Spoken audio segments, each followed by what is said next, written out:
Racers, are we ready? Yes. Are we ready for the Zip Chair Gaming Esports U 2023 Arlington Zip Chair commemorative race? I don't know why it's commemorative. It is now. They're going to race all the way down and all the way back. The first winner is the CECC May Madness Texas 2023 Zip Chair Racing Champion. In 3, 2, 1, go! Oh, Smooth cheated! Smooth cheated! That's a false start from Smooth, but he's actually still barely in the lead. Things looking a little bit rough, but it looks like Guac catches in. Tony swings in. Angela's so excited she threw her phone straight onto the ground. Smooth hurtling back. Earl's camera is probably gonna get hit. Hold on, I'm here to play defense if we need it. Okay, we're good. Smooth catches it. Yeah, that's an immediate disqualification. That's a DQ. The fans are furious. You hate to see it. Everybody's angry.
Racers, are we ready? Yes. Are we ready for the Zip Chair Gaming Esports U 2023 Arlington Zip Chair commemorative race? I don't know why it's commemorative. It is now. They're going to race all the way down and all the way back. The first winner is the CECC May Madness Texas 2023 Zip Chair Racing Champion. In 3, 2, 1, go! Oh, Smooth cheated! Smooth cheated! That's a false start from Smooth, but he's actually still barely in the lead. Things looking a little bit rough, but it looks like Guac catches in. Tony swings in. Angela's so excited she threw her phone straight onto the ground. Smooth hurtling back. Earl's camera is probably gonna get hit. Hold on, I'm here to play defense if we need it. Okay, we're good. Smooth catches it. Yeah, that's an immediate disqualification. That's a DQ. The fans are furious. You hate to see it. Everybody's angry.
Racers, are we ready?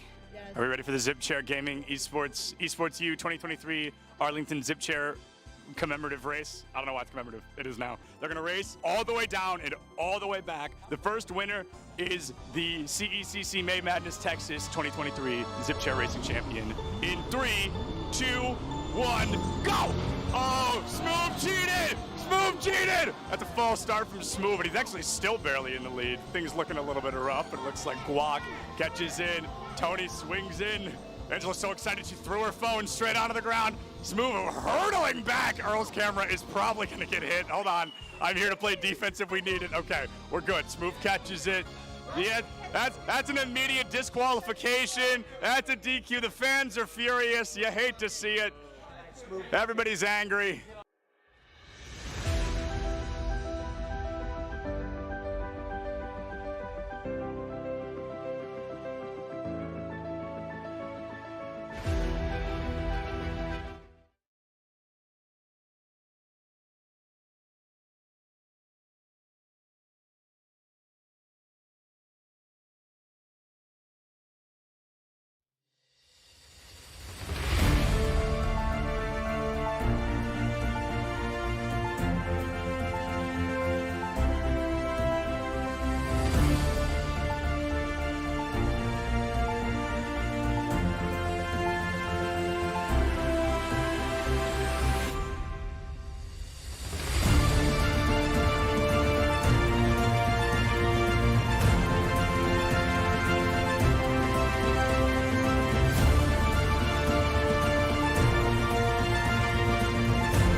Hello, everybody, and welcome to the CECC South Open Qualifiers for Super Smash Bros. Ultimate.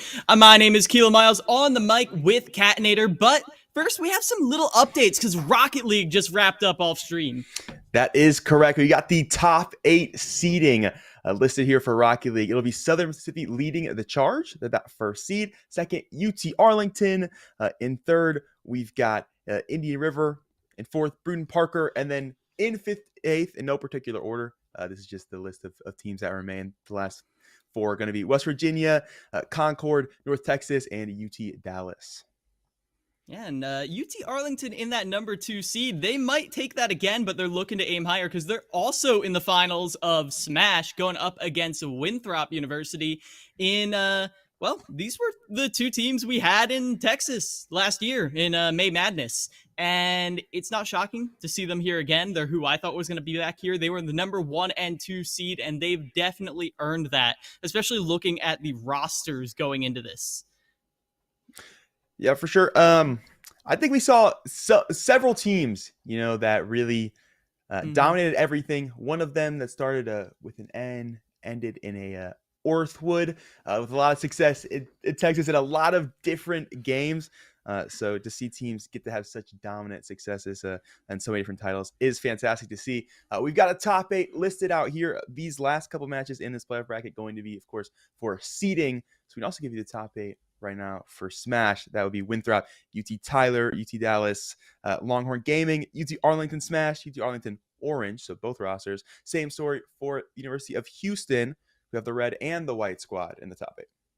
And you might have heard a lot of UT in there. There are 7 out of the 8 teams in the South are from Texas, which is kind of a shift because it's always been like the South versus Florida, and sometimes Georgia gets a hit in there here or there.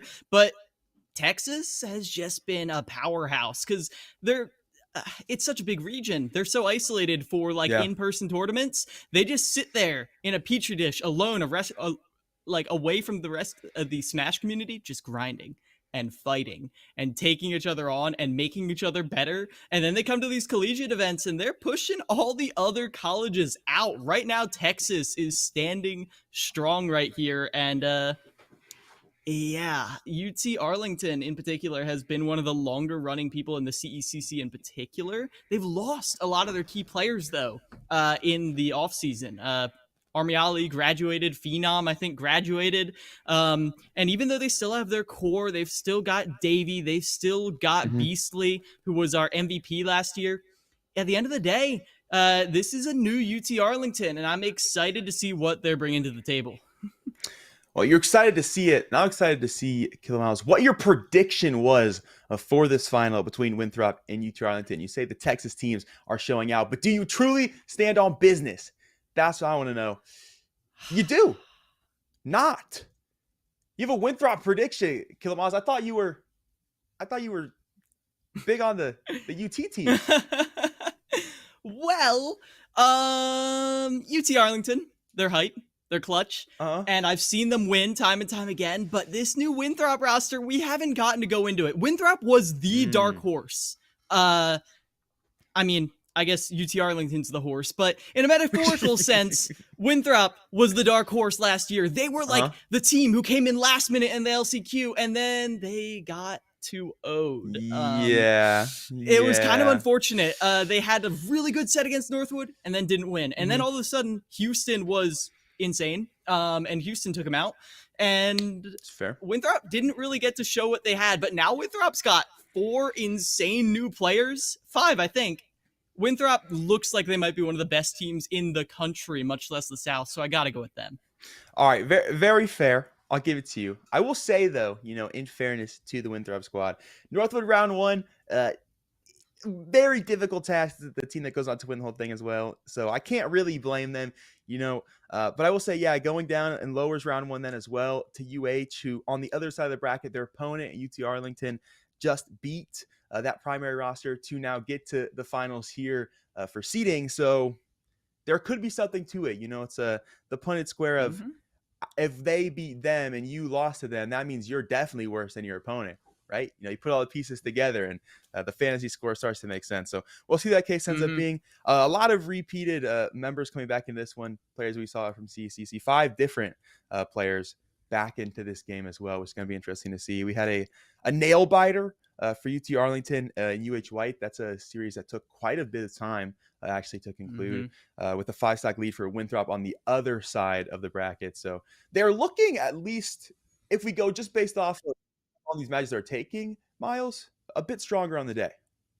Yeah, no, they are taking this very seriously, not just to get the seeding, but to feel each other out, see what the other teams are bringing to the table in this new academic year. And we're starting off with Peebnut on the Mega Man versus Atomic on the Rob right here. Peebnut, arguably the best Mega Man in the world right now. And you can see just, a lot of respect being put out by Atomic up until he gets that combo starter. But Peebnut's not going to let him get away with that for free. Yeah, Rob players, man, everywhere, doing everything all at once. But I'm not giving them the Academy Award for doing so. Just such a spammy character. Gets so much room to play with as well. And really just brings it on against other players. This Mega Man, though, has fantastic spacing, has a lot of options, doing a great job right now of dodging some of these heavy combos that the Rob can bring out. Yeah, but Peebnut is looking for every single opportunity to drop the Executioner's Blade. He's gone for that down air so many times right here, trying to condition Atomic at the ledge to go a little too low and be met by the Rocket Fist, but might just go right off the top. Tornado carries him off, and that's Peebnut with a 1-stock lead. Yeah, looking good so far. You get up in the air against the Rob, you never know what's going to happen, and that's just not the case right now. Out of shield as well from Peebnut, has just full dominance, full control, finally going to lose that center stage. And just for a moment, the Rob back to shield, playing so slow here. Might just be that feeling out process early, but you only have so much time and so many stocks to give away before you start to pick pieces together.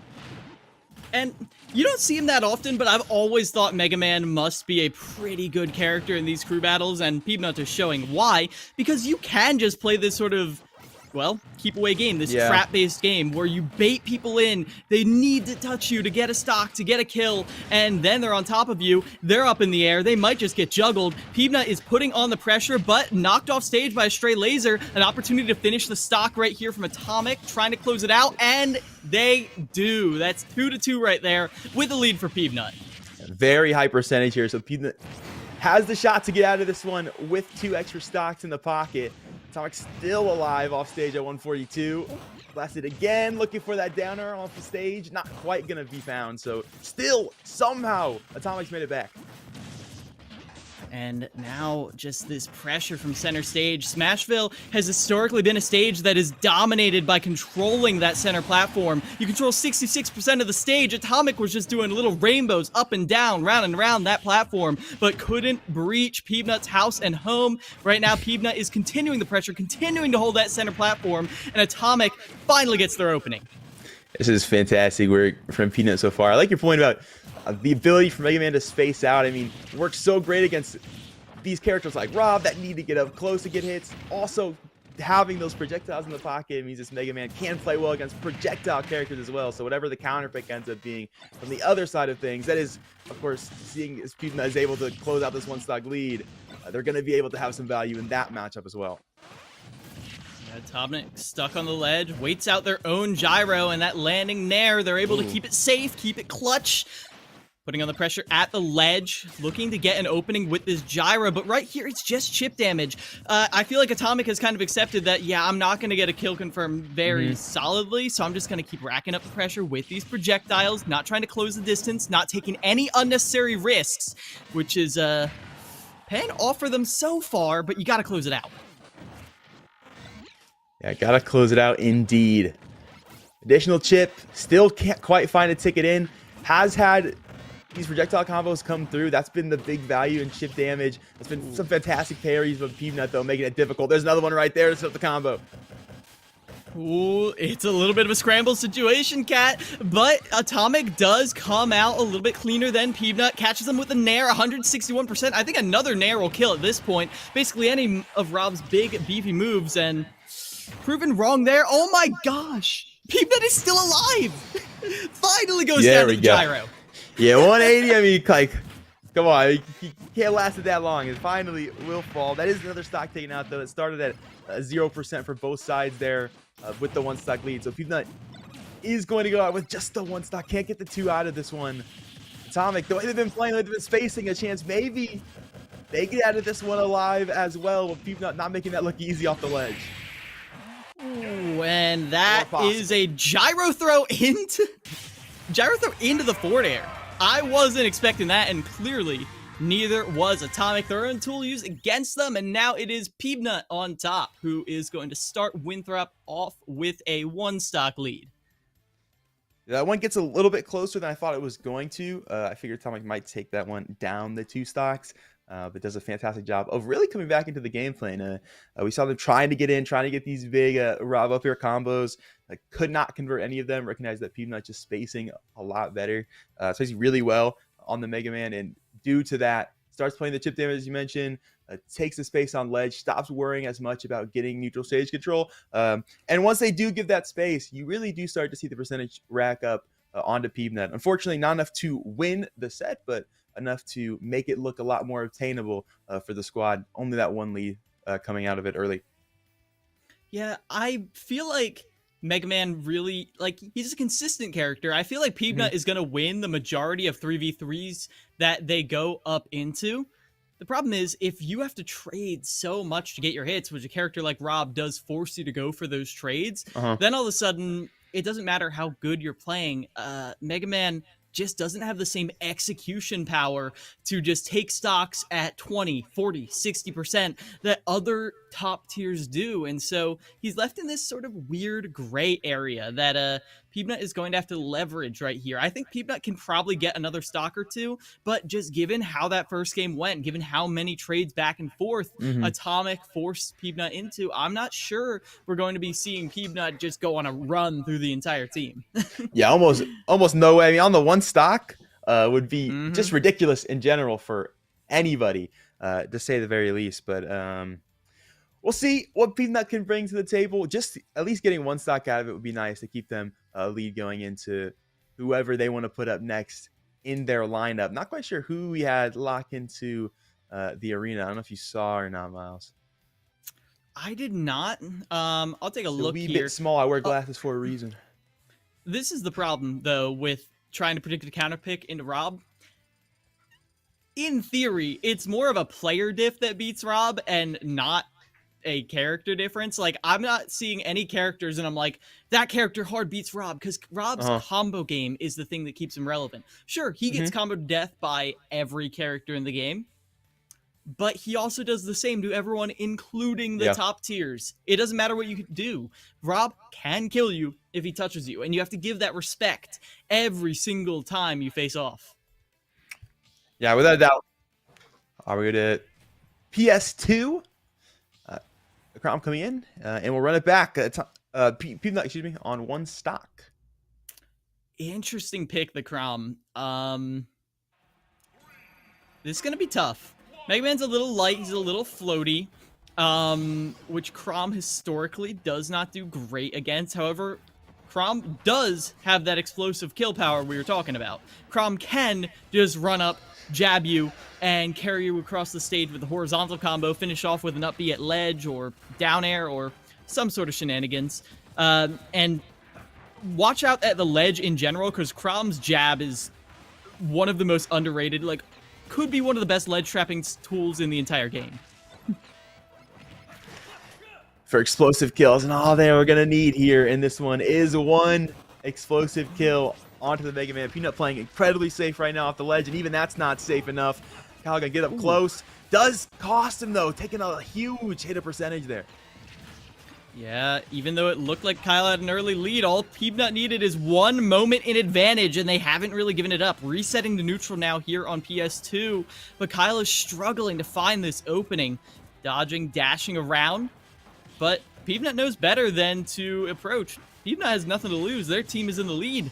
They just need to wait for Kyle to mess up, and Crom gets punished hard off stage if you're able to force them to do this. Wow. One recovery, that's all you need. Peanut could take out Kyle here if he's able to replicate that. Yeah, another stock looking very possible, if not the rest of the way through this set. Peanut looking incredible right now. Kyle knowing they need to get in, just not quite able to do so. And Peanut with full control right now, it feels like. Yeah, and gets a jab there and no follow-up, showing that Kyle maybe just isn't ready to immediately go into their punish as soon as they get an opening. Doesn't have that stray hit kill power. You need to be taking some stocks. Great air dodge, though, to get back to ledge. Kyle does hold on to that stock, but look at how long they held that shield at ledge. Kyle is struggling to find their way through Peanut's defenses. Yeah, and you really called it out nice right before we got that first stock taken away from Kyle. It's just that slow play from Peanut, spacing out, making Kyle have to approach. That's another stock away. Peanut at 70%, a real chance to wipe this whole thing. Oh, and that shield's getting low, forcing Kyle to retreat to the platform, caught above again, and this is the problem. Tech chase right here, but no hard punish. Get up attack forces Kyle to reset the situation, and with Peanut, no air dodge. Oh, wait, no, air dodge refreshed, my bad, but still, Kyle took a lot of damage there. Yeah, I got nervous there. As soon as that combo started from center stage, I could tell Peanut was hearing the music. I thought that was about to be it. Oppenheimer was getting the symphony in his ears. Unfortunately, Kyle back has some control off ledge. Peanut, no recovery just yet, still stuck in trouble. Ooh, jab right there, right in the back air. That is the confirm you needed to see, the consistency you needed to see, and I'm so happy to see Kyle demonstrate that right there at the end, because that is the thing that makes Crom so deadly. Sure, the combo game is good, the disjoint is good, the consistency is good, but at the end of the day, the fact that Crom can jab and hit someone hanging at ledge, hit someone getting up, hit someone rolling, hit someone get up attacking, jab in the back air, that is what makes Crom so strong. So if Kyle's able to leverage that next time, that'd be great. But oh my gosh, Peanut ran away with that. Yeah, really, like the story there's Peanut kills 2 stocks, has made the lead even bigger, you know, coming into that one.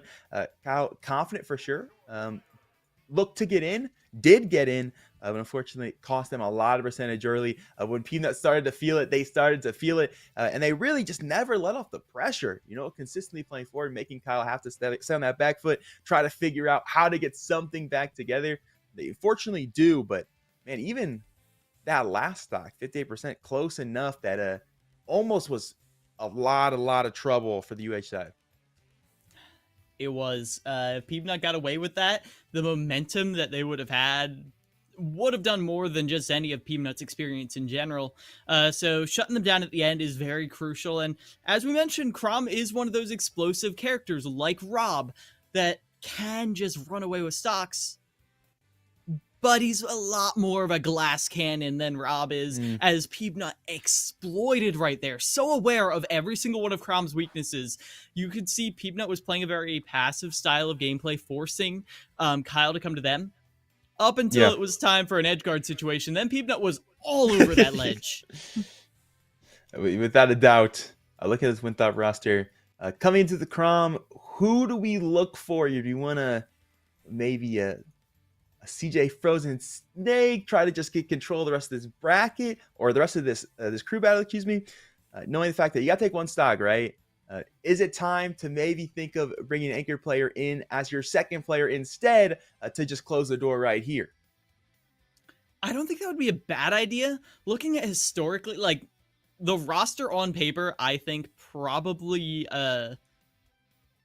the Min Justice would be like the best character matchup. And given that Justice already played earlier today in their match against Longhorn Smash, I would not be shocked to see Justice coming out here to just dominate the stage the same way Peanut did.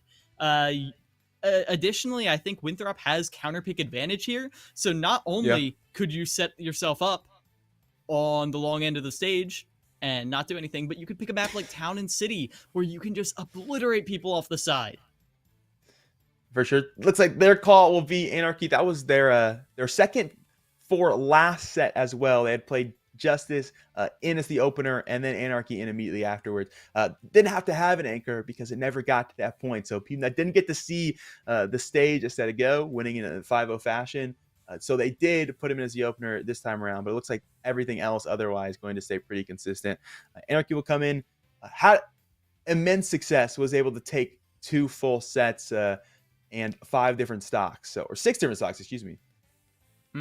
Anarchy has been one of the perennial Greninjas in the Northeast region for a while. I think they're from up in Canada, and they have been all over the East Coast, up and down. They finally made their way all the way to the bottom. They're down in the South, starting off at Winthrop University. I believe it's their first semester there. And already they're one of the, 4 new just titans of Winthrop, who, with Peanut being another one of them, these new pickups that make Winthrop look terrifying.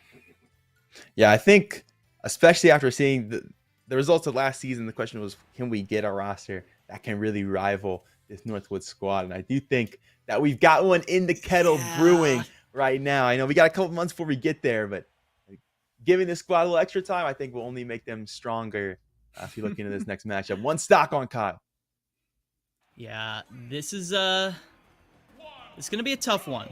Greninja, I've always said, is a very hit-and-run style of character who's going to pick and choose their battles, but when they do, they have a lot of tools to get Kyle off stage, and we saw what happens when you get someone off stage, get Crom off stage, especially as Anarchy does have that water gun as the recovery, so they would be able to just gimp Kyle right off the bat and render them completely unable to recover at any percent, so Kyle has to play incredibly cautious.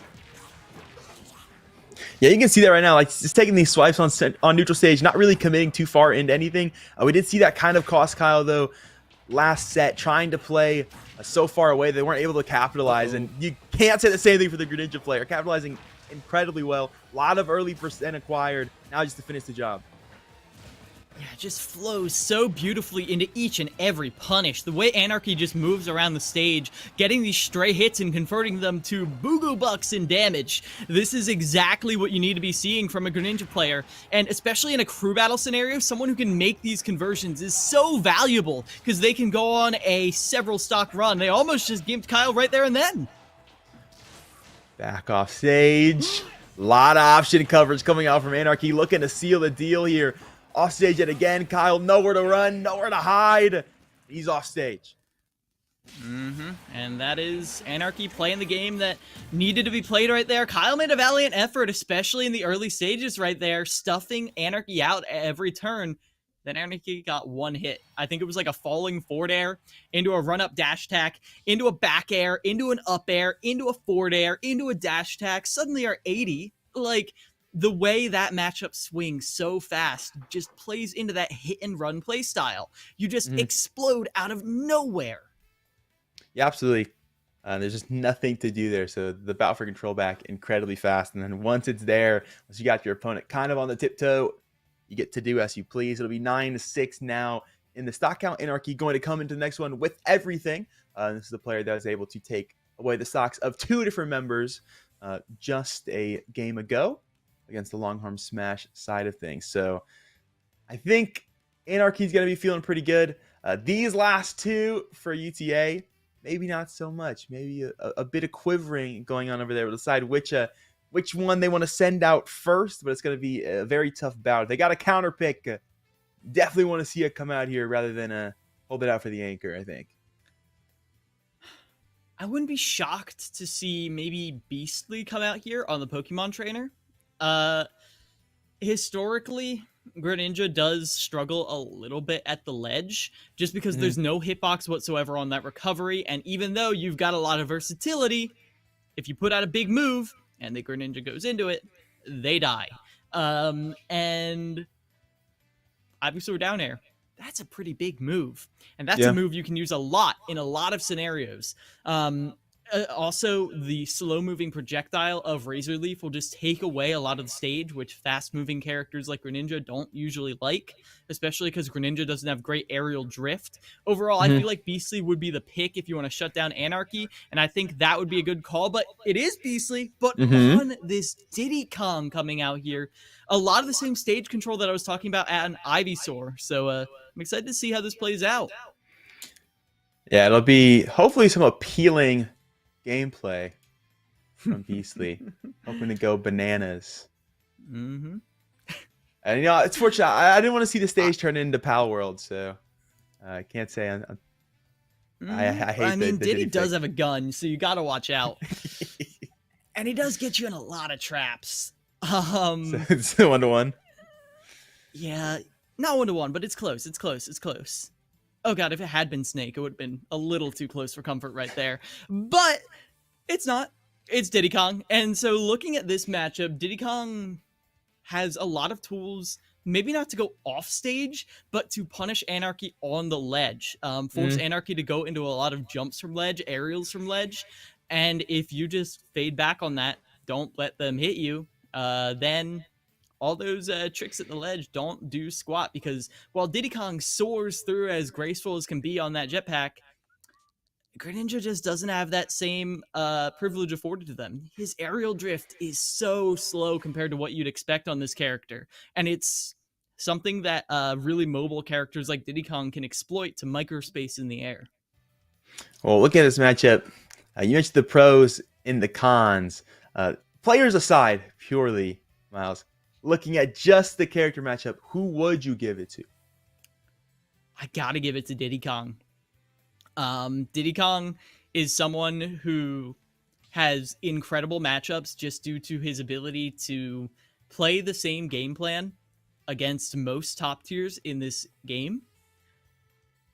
But then, when you're pushed to the limit, he does have other options. With his tricky movement in the air, his banana ledge trap setups, his up smash setups that have been good since Smash 4, he's just so hard to deal with. Sure. Looks like we have a bit of a technical difficulty, so I thank everyone for your patience right here and now as we're trying to get into this match. And I do want to clarify, I do not think Anarchy in any way is outclassed here. Anarchy, as I said, is from Canada, from the Northeast, has definitely faced off against the likes of EJJ, maybe even some of the better Diddy Kongs up there. So I don't think Anarchy is going into this blind. I don't think any character would be.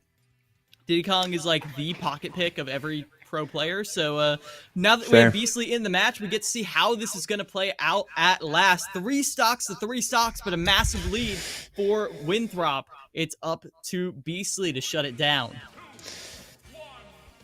Yeah, and even 3 on both sides, but a 3 stock gap as well in the mix of things. So if you're Beastly, you're hoping to get Anarchy out of this one with scraps.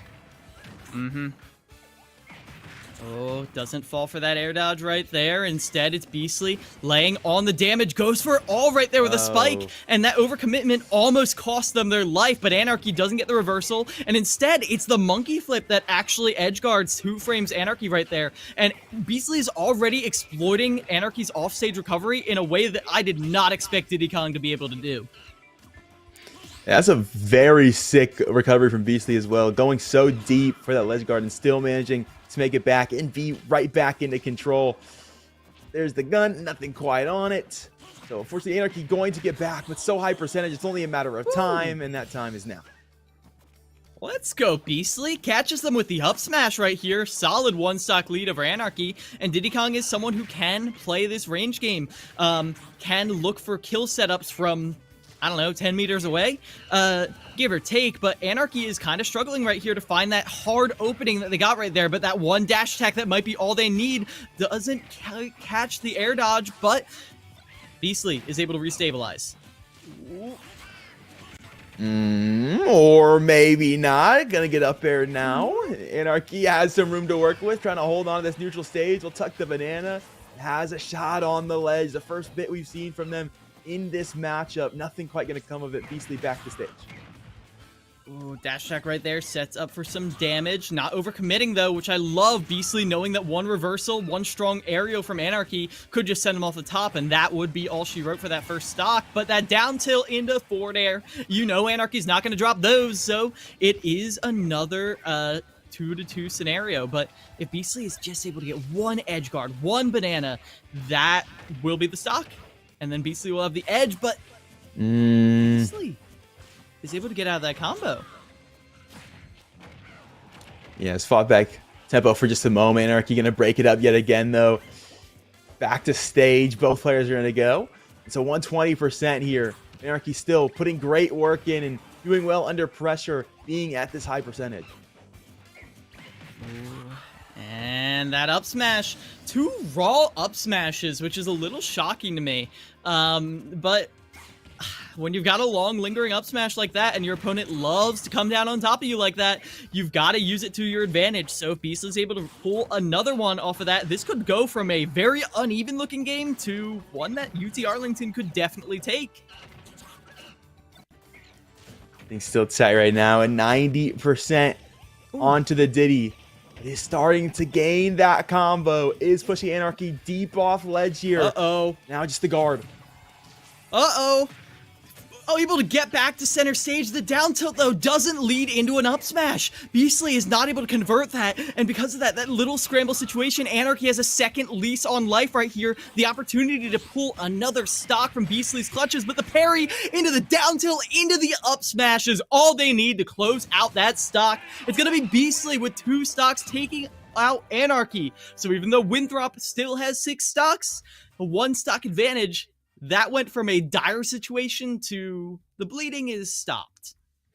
Yeah, without a doubt. That 1 stock could be pivotal too to the difference of the end of this crew battle. Beastly doing a fantastic job of wrestling that one back. For a second there, with the lacking conversion, looked like Anarchy might have had the chance for center stage to push that one the other direction. But Beastly holding strong. That they are. Very impressive stuff overall from Beastly, who has been, as I stated, one of the powerhouses of UT Arlington in the past. And I've called out specifically, I know I talked to you behind the scenes, that UT Arlington has always just been great, but they've never had that X factor, that one player who the other team has to dedicate so many resources to take out. Beastly just took out Anarchy in a 3v3 and only lost a stock. That could be the X factor UT Arlington has been looking for, even as they dropped a lot of players from graduation going into last year to this. Yeah, I think it's always interesting trying to get seeded as a new roster, at least from the sense of getting what you're going to play organized. And of course, it changes kind of the in-house perspective. Fortunately, I feel like the local scene is pretty good in Texas, so it's not necessarily like an issue for them of getting matchup experience. I will say, though, it does make things at least a little awkward. And then, of course, it just makes it awkward to know in the collegiate space, what your team's going to look like this year, how well is your team going to play against other opponents in qualifiers like this one. So definitely has shown value for this team regardless. But yeah, it does feel like in the collegiate space, we always have every roster, that one powerhouse, whether it's the opener, whether it's the closer, that is capable of taking 8 to 12 stocks every single crew battle. So it's definitely coming in and finding that for your squad. Yeah, huge props right there to Beastly, who now puts a difficult situation in the hands of Winthrop University because you have the player counterpick. You know it's going to be Diddy Kong, but Diddy Kong just does so well against basically every top tier out there. And I can't claim to know his full matchup chart, but even in matchups where he struggles, he still has ways to adapt, still has ways to set up for kills, because at the end of the day, you get caught by that really fast down tilt, you get caught by that banana, you're in for a load of damage, and that can happen to anyone. You know, I do hate to say it, but I feel like one of the best matches for Diddy Kong is a Mega Man, and we already saw Winthrop Mega Man come out, so it's not like that's going to be an option for them now. Like, talk about the fact that there's a lot of spacing on a player like Peanut, has a lot of control on stage, can kind of be anywhere, and then is going to have value against pretty much anyone on the roster. Unfortunately, they've already played their hand there, so what will they throw out instead is going to be the question. A good question indeed, and that's gotta be Regalo coming out right here on the Lucas. Now, I'll be frank with you, I have zero idea how Lucas versus Diddy Kong plays out, because Lucas is just such a rare character.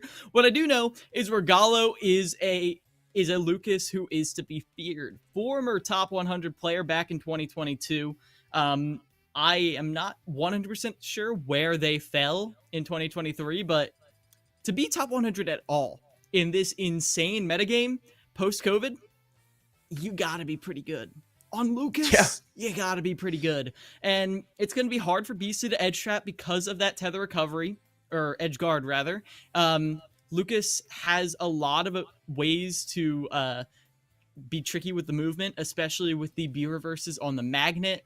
A lot of good ways to finish off stocks. And the thing that worries me the most, Lucas's PK Thunder, the recovery, is amazing at edge trapping. It is a remote control hitbox that lingers. It doesn't just knock your opponent up. You can do little circles around them and deal massive damage. And for someone who takes a second to charge up their recovery, like Diddy Kong, that's going to present a massive problem. So we'll see if Regalo is able to nullify a lot of the tools Beastly was using to win right there and put Winthrop back in a solid lead. I'll find out. And Miles, as we get into this one, do you subscribe to make your own character work? Or are you big conform to the meta? I think that this is a game where you can make your own character work, because this game is incredibly balanced, but also in most scenarios, there's not really a reason to. In a game where every character is good, a lot of characters are going to play a little bit similar. So Lucas is definitely a character that has almost no one like him, though. So if you like Lucas and you make him work, well, we're about to see a demonstration of that. And we will definitely see if Regalo can make the character work. It trades back and forth here early in this one. Beastly slowing the pacing down. You already see within the first couple seconds of this timer tick, the way that Beastly has been able to adjust the tempo from this match to the last one and is able to really have extra control here. Regalo, though, in center stage, doing a good job of just keeping this Diddy away. Giving a lot of respect to that banana. At a stock deficit right there, and down tilt into up smash doesn't quite take the stock. Beastly still layering on the pressure, though, at the ledge, knowing the tether is used. Z-Drops catches that Peanut, uses it to contest the other one as it goes out, as Regalo at the moment is holding onto this stock like their life depends on it. Yeah, not wanting to get into the trenches of this one too early. Has done a good enough job of just that. Both etching towards that high percentage. Back there on its way. And room for the edge guard. Not going to be there, though. Recovered from the Diddy quickly enough and thrown to the wayside. That's one stock left for Beastly. Ooh, that's tough right there. going down early when you had a kill confirmed. You had that down tilt into the up smash.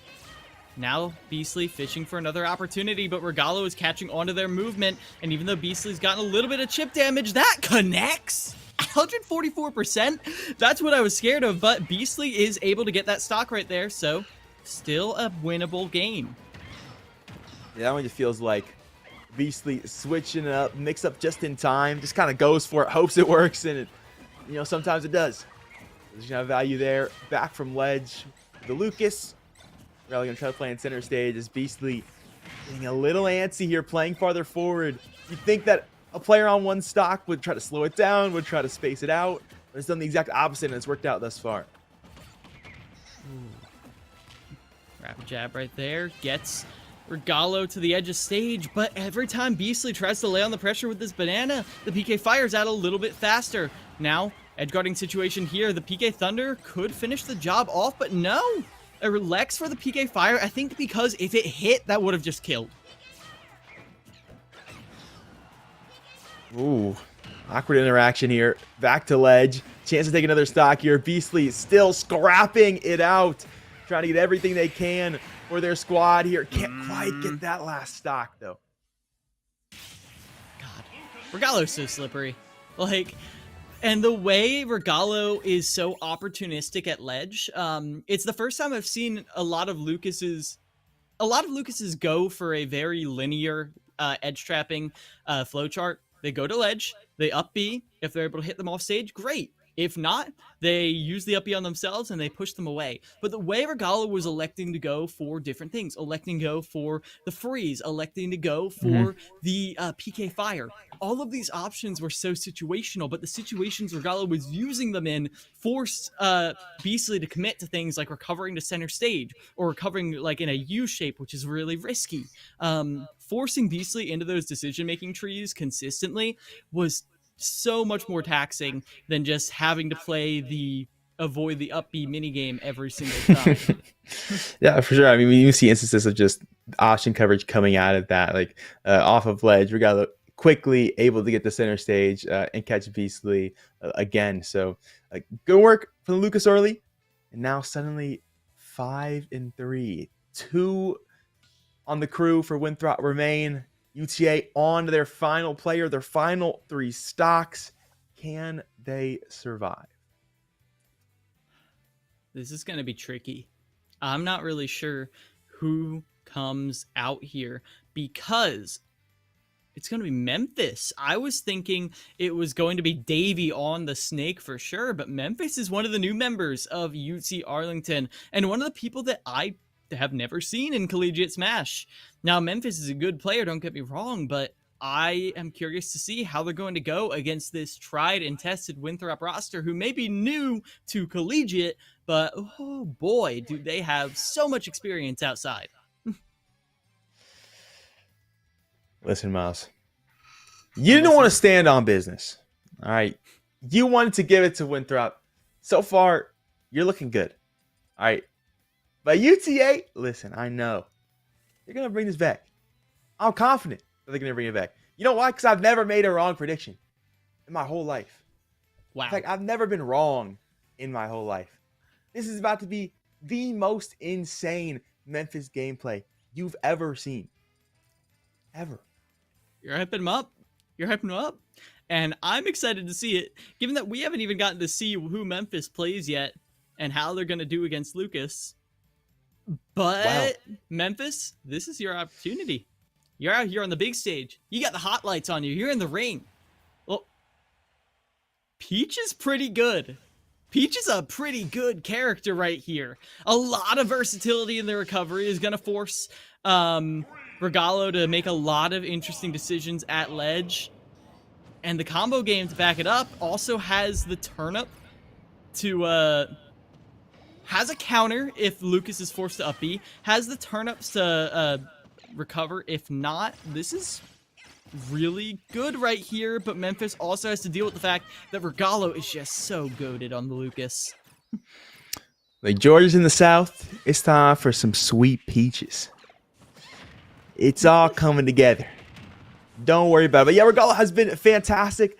definitely looked like towards the end of last set as well, they were starting to feel the groove as well, really taking it into their own, confident enough to finish the stock as well on 140. But right now, off ledge and at a 40% deficit. Ooh. I love Memphis's movement right here. I'd love it a little more if they were able to use it to close that stock out. But Regalo's patience at ledge right there got them right through all those tricky gambits. And now we're seeing Memphis struggle to get a hit in, but that bear out of shield will do just that. And at the moment, even though Memphis is off stage, they have a very good shot of taking this right here. Forces Regalo into an offstage scenario, just throwing out those back airs on repeat, rapid fire. And Regalo kind of just has to take it. They don't have the tools fast enough to contest these float canceled aerials. That's one stock away. Memphis looking for one more if they want to get out unscathed and have a chance at a fresh set to finish off this battle. Unfortunately, not going to get that far. It'll be pretty evenly, almost 0-0 reset in this one. Regalo, a chance to maybe take an additional stock away.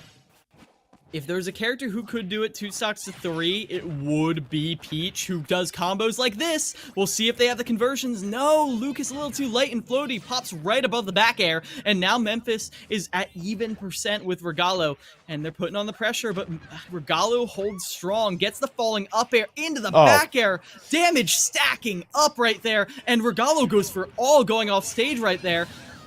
They pop them back up, and they've set themselves up for a spike. What a reversal right there from Regalo. Like an episode, it's like the movie Like Mike. Lucas the Child turns into prime LeBron James, hits the dribble to himself, alley-oop, dunks him down, and Memphis suddenly 1 stock remaining. Ooh. Gets past that ledge trapping right there. 66%. Regalo with the potential to end it all right here and now. Because remember, this is a best of 1. This is just for seeding. So if Memphis gets taken down here, this is Winthrop with a dominant first seed going into the in-person regional right there. Down tilt to 4 tilt. Didn't know that worked. And Memphis is sure getting an education on Lucas shenanigans as well. Finally gets a back air, an edge guard situation. Can they close it out? No! The swing on the tether recovery keeps Regalo in it. This one down to the wire. Memphis 136. Regalo low 2 though. Can you scrounge your way out of this one? Ooh, they're trying, they're fighting, they're scrapping, but the PK freeze forces Memphis to go back straight into the down smash, and that will be Regalo taking all 3 of those stocks, putting Winthrop as the winner. 4 stocks to 0. I'm sorry. I'm sorry. You're good, man. You're good, man. Listen, it happens. When I was running the numbers, I forgot one important factor. I tried to solve for X and didn't realize Regalo was, in fact, the reason why. Oh, God. And you got to be honest. It's got to be forcing a lot of UTA to just ask, why Lucas? Because this is a character who you're going to be seeing new stuff from Regalo every single time. When you're pushing the forefront of your character, you know that there's just going to be new tricks, new traps from this person every single time you fight them. And you have to be like, I can't watch a guide. I can't just watch YouTube video, youtube.com/how to beat Lucas. Because Regalo's just going to have watched that and been like, well, okay, I can counter that with this and this and this and this. Regalo's goated, has proven that. The rest of Winthrop is still a threat. There are still like 2 more players on that roster who are possibly at Regalo's caliber or higher. Winthrop, the dark horse last year, who got shut out in the finals. Yeah. They are back with a vengeance this year, and they are looking to show the country what the South can do. Yeah, I mean, in the last 2 matchups for them, never had to bring out an extra player, winning by extra stocks both times around. I mean, they really just made everybody take a seat. Speaking of which, the CECC South Region Qualifier is brought to you by ZipChair. It's the official gaming chair of the CECC. Head over to zipchair.com to elevate your gaming chair today. And if you're playing this squad, you're going to need a good seat. You are, as we are looking to get an interview. Hopefully they're getting comfy in a zip chair of their own. So as soon as we find that interview, we will be back to get a little more insight into how this Winthrop roster got put together over the offseason. So do not go anywhere. We will be back in just a couple of minutes with an interview.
Welcome back, everybody, to the CECC South Online Open Qualifiers for Super Smash Bros. Ultimate. We're here after Winthrop University took it with 4 stocks over UT Arlington with CJ Frozen, who is the captain of Winthrop. How you doing? Hello, everybody. I'm doing great. It's nice to be here. So CJ, I gotta ask. I was asking you behind the scenes, what happened to your roster over the offseason, man? This is crazy. You know what they always say? You have to move in silence. Always keep people guessing. And we moved in silence here at Winthrop. We strike when we know we're going to win, and we knew we were going to win. So our roster reflects it. Yeah, I can see how you felt guaranteed in that. We knew we were going to win. Well, winning confidently in your last 2 games. The only real switch up between dominance is, of course, your closer being Regalo the second time around, and then different openers in both sets. That one against Longhorn, and of course the UT matchup afterwards. Is there a switch up of openers for strategic reasons, or just he didn't get to play? Let's throw him in. Purely strategic reasons. I spent all night. I didn't go to bed till like 5 a.m. thinking about what would be the best way to start versus every team. And I told my team, they didn't believe me at first. I said, we need to start Christian Peanut against UTA. We have to. They're going to start strong. They're going to try to make a message, and that's going to be why they lose. And it all played out. I mean, so I can understand that you're probably not going to run through who you're going to start for every team, and I don't want you to, but are you feeling confident going into this in-person qualifier later this year? Yes, 1,000%. Because, I mean, I know it was a local Texas team who took you down last time. It was Houston, right? Nico on the cloud. You feeling ready for that? I want my run back really badly. Yeah. You'll see me go in the second he's there. Well, you got the motivation, you got the means, and you've got just that X factor. You've got like 5 X factors. Like, that's the thing that's scary about you now. Like, you all were already some of the clutchest players, but now you can just counterpick with like a grab bag of top players. It's insane. So great win today. Anyone you want to shout out? Any statements you want to make going into the next stage of these qualifiers before we wrap up? I always want to shout out my team. They always come first to me in my heart. I want to be able to shout out every team that participates at Winthrop. And I want to say a special thanks to my esports director, Joshua Sides. Bo, he does everything he can. We have this new facility where, like I said, behind the scenes, I had a PC at my leg. I was like, oh, let's just stream. It's really easy. It's a great resource and wonderful opportunity for all of us here. Well, that's amazing to hear, CJ. I'm glad things are looking up for the Winthrop program, and I cannot wait to see where else you fly to. But for now, that will be all. Thank you so much for your time, and congrats again on the win. Thank you very much. You guys have a nice day. Too. The big brain. He's at 5 a.m. crafting. 5 a.m. grinding, labbing, being like, okay, like all the arithmetic floating around in front of him. Just like Doctor Strange looking at every single possibility. He knew. He wants it more. And he was what right. What can he say? So strong. Yeah, it works too. I mean, hey, we got to capitalize. That's trying that hard. It's putting that much work into the squad. That really does say something. That's the reason why the squad is obviously so dominant. And it's not just the Smash squad that's dominant either. It's the program as a whole. Winthrop, the top seed in the Overwatch 2, which is coming up later in the broadcast. And right now, they're bowing out for their shot at the grand finals. Just got to be Converse to get there. Mm-hmm. So 2 first seeds in one day? Yeah. So be sure to come back. Because Overwatch 2, later, I think it's 8 p.m. EST it's scheduled for, is gonna be hype. So stay tuned to the CECC Online South Qualifiers because there is more amazing esports to be played. Take care, everybody.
Hello, everybody, and welcome back to Esports U CECC South Online Qualifier 2024. I'm Sepulence, joined. We're going to be jumping into a semi-final. That is not a grand final, but one of the quarterfinals took almost 2 hours, so the schedule is a little bit behind. We're going to give you guys a quarterfinal, a semi-final instead, to give you guys a little bit of entertainment instead of just waiting for those grand finals to happen.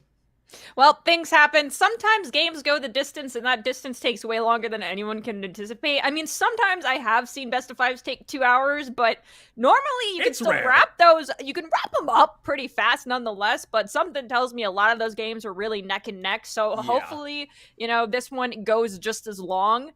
Considering we are semifinals, you really need to be battling it out for your opportunity to go into grands, which unfortunately we won't be able to broadcast, but nonetheless we can root those teams on long distance and post results on Twitter later.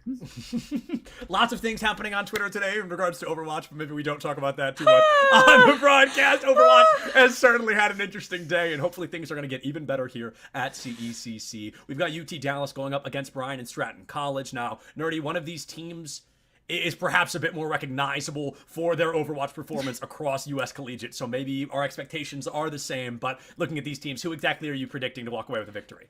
I have to lean into UTD. Those guys are my pals. I love each and every one of them. They're awesome Overwatch players, huge fans of them across the board nonetheless. So yeah, I'm gonna choose my bias on this one. I don't feel as bad considering it is a semifinal, not grands. Right. So I think it's okay for me to be like, yeah, UTD, go pop off, my friend. And this is for placement. This is for seeding overall. This isn't even like a if you lose, you're all the way out situation. This is just going to be that seeding placement, I believe. So these teams definitely going to be feeling okay. Losing in a semifinal, it's still top 4. Not where you want to be, but still a good spot to be. And as you guys can see, our first opening map is going to be Nepal. So this is actually my first opportunity to see UTD in quite a little while, since we saw Derpy kind of stop playing as consistently. We haven't seen a couple of players swap out. It's been, what, 2 years since Jukebox now, I believe. So there's a lot of shifting, a lot of changing happening for the side of UT Dallas, and I'm eager to see what this new composition or what these new players can bring to the table. Well, not new players, you know what I mean. Yeah, I totally understand where you're coming from. I think they'll do just fine. I mean, we're still at this point, you know, yeah, look, this is cool. They've been connected. They've been proven together for a while, and I'm still looking at this game of giggle because I am hungry. So I'm pretty sure they've had enough practice time together as a squad. They're bound, both teams bound to do great. We'll have to wait and see. We of course have the Reinhardt coming in for UTD with the Bastion May. I love this top wall and maul, but it's very much so control those cooldowns, and Cyber taking advantage of the lack thereof, going in that Nemesis form. This is going to be UT Dallas getting a pretty aggressive opening play here. It's going to be a little bit staggered out by Bryan and Stratton. They created the necessary space, and I'm actually getting confirmation from a mutual friend that Renaissance is Derpy. So nothing has really changed for the side of UT Dallas. I read the name, and I was like, that's got to be Derpy. Who else would that be? #1 ranked Reinhardt in the world for a temporary amount of time. I'm not sure how much that stands true today, but I'm eager to see an old friend of mine back here on the battlefield with this Reinhardt out and available. Bryan and Stratton College getting an inherent advantage due to the fact that Reinhardt is unfortunately not a very good character. When you're going up against one of the best Ryans in the world, he's still going to be a force to be reckoned with. Renaissance goes in, Petal is going to be eliminated, and Bryan and Stratton winning not only the first, but now the second fight as well. You gotta wonder if that Ryan swap is coming through. We'll have to wait and see. I mean, I respect the Ryan pick, but the Ramatra is very strong. I believe currently it used to be, you know, you did tickle damage outside of, you know, your punching phases here, but now it's not tickle, that actually is actively painful. As we see a smack go in onto the poor May, Bryan and Stratton is going to be successful, getting us to that 50% mark. May ultimate on the line, Ramatra almost has ult, definitely have window confirmed. We have Blizzard and Window for UT Dallas. Typically, it comes down to who ults first, but definitely UTD is going to be struggling to get through some of these choke points, considering those 2 ults alone from Bryan and Stratton can prevent all rotations.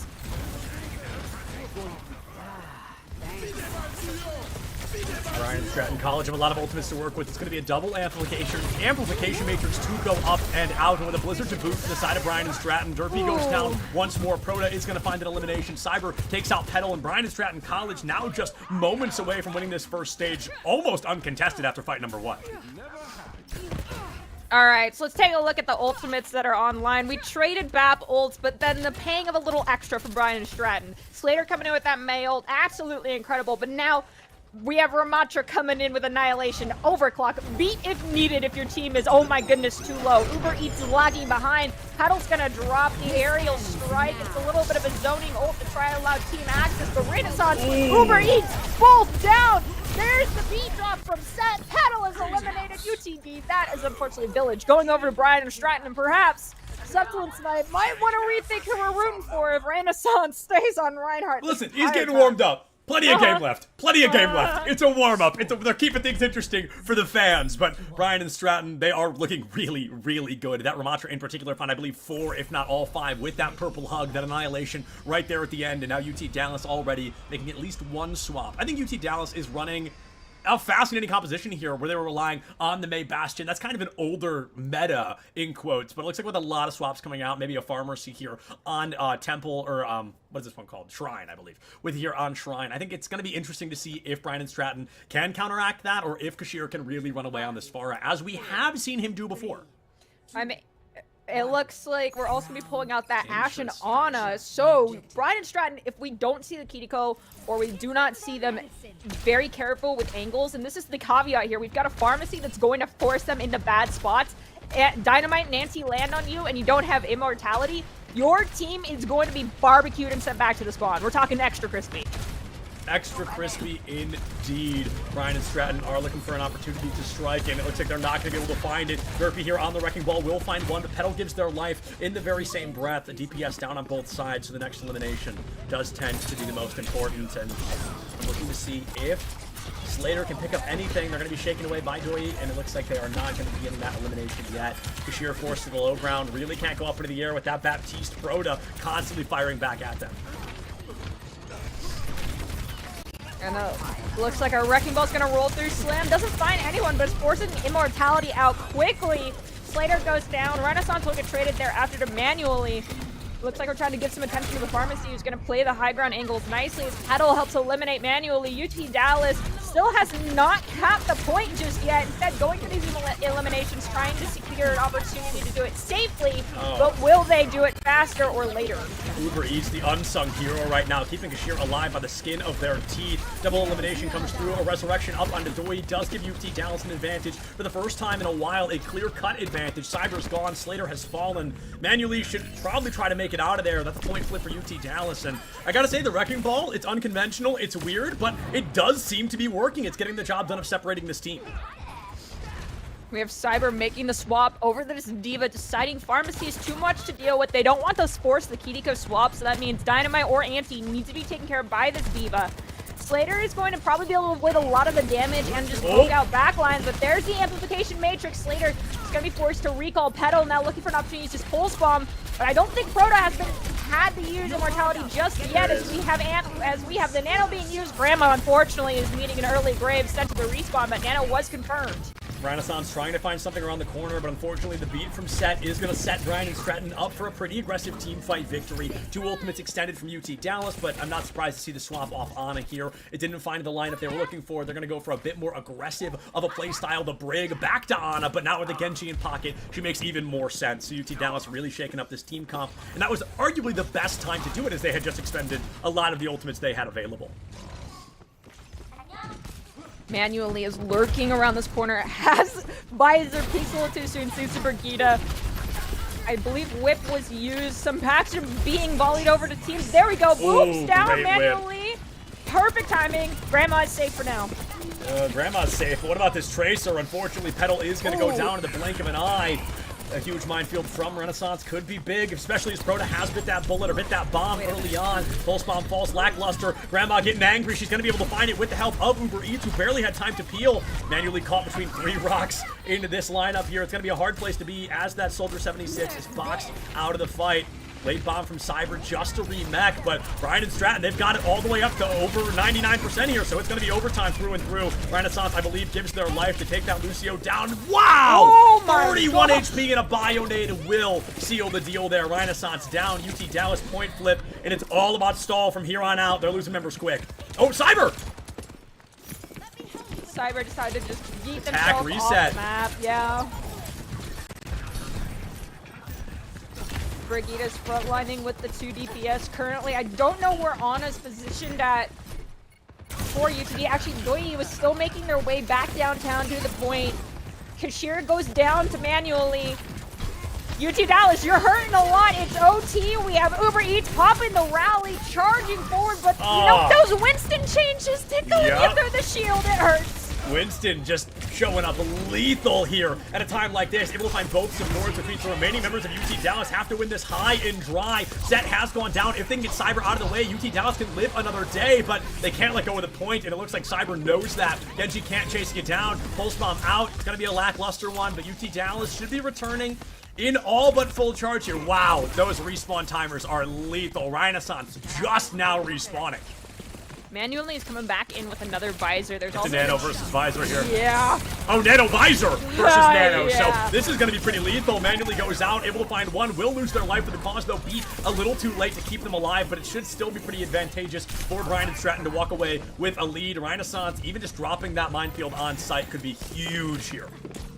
Reading glasses plus the Gatorade Grandma was not enough.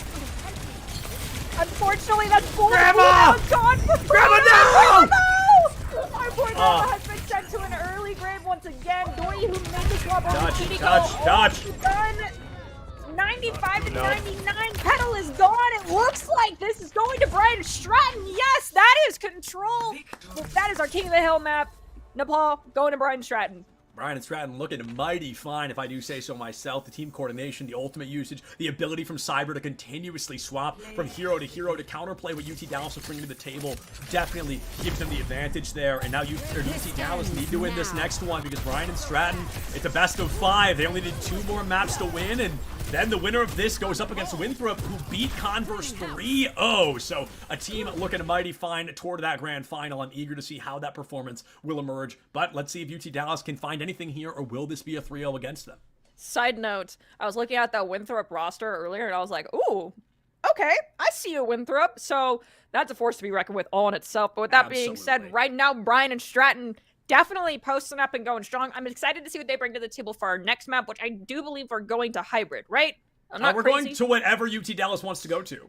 They can pick literally any map type they'd like. The only thing is it cannot be played more than 3 times in a row. So there's a world where we just see Control 3 times in a row. That's very possible. I've seen it in these online qualifiers before. But if you are UT Dallas, as silly as it seems, as basic as it seems, go to King's Row. Yeah. I really think so. That is Reinhardt's map. It's one that I've seen Derpy work miracles on. It's a map that can work really well for them overall. They want to play a couple of characters that can work well. The May and the Bastion, both utilization on King's Row. I think it's a basic bet. I think it's a predictable bet, but I think it's one that could really benefit UT Dallas if they went to it.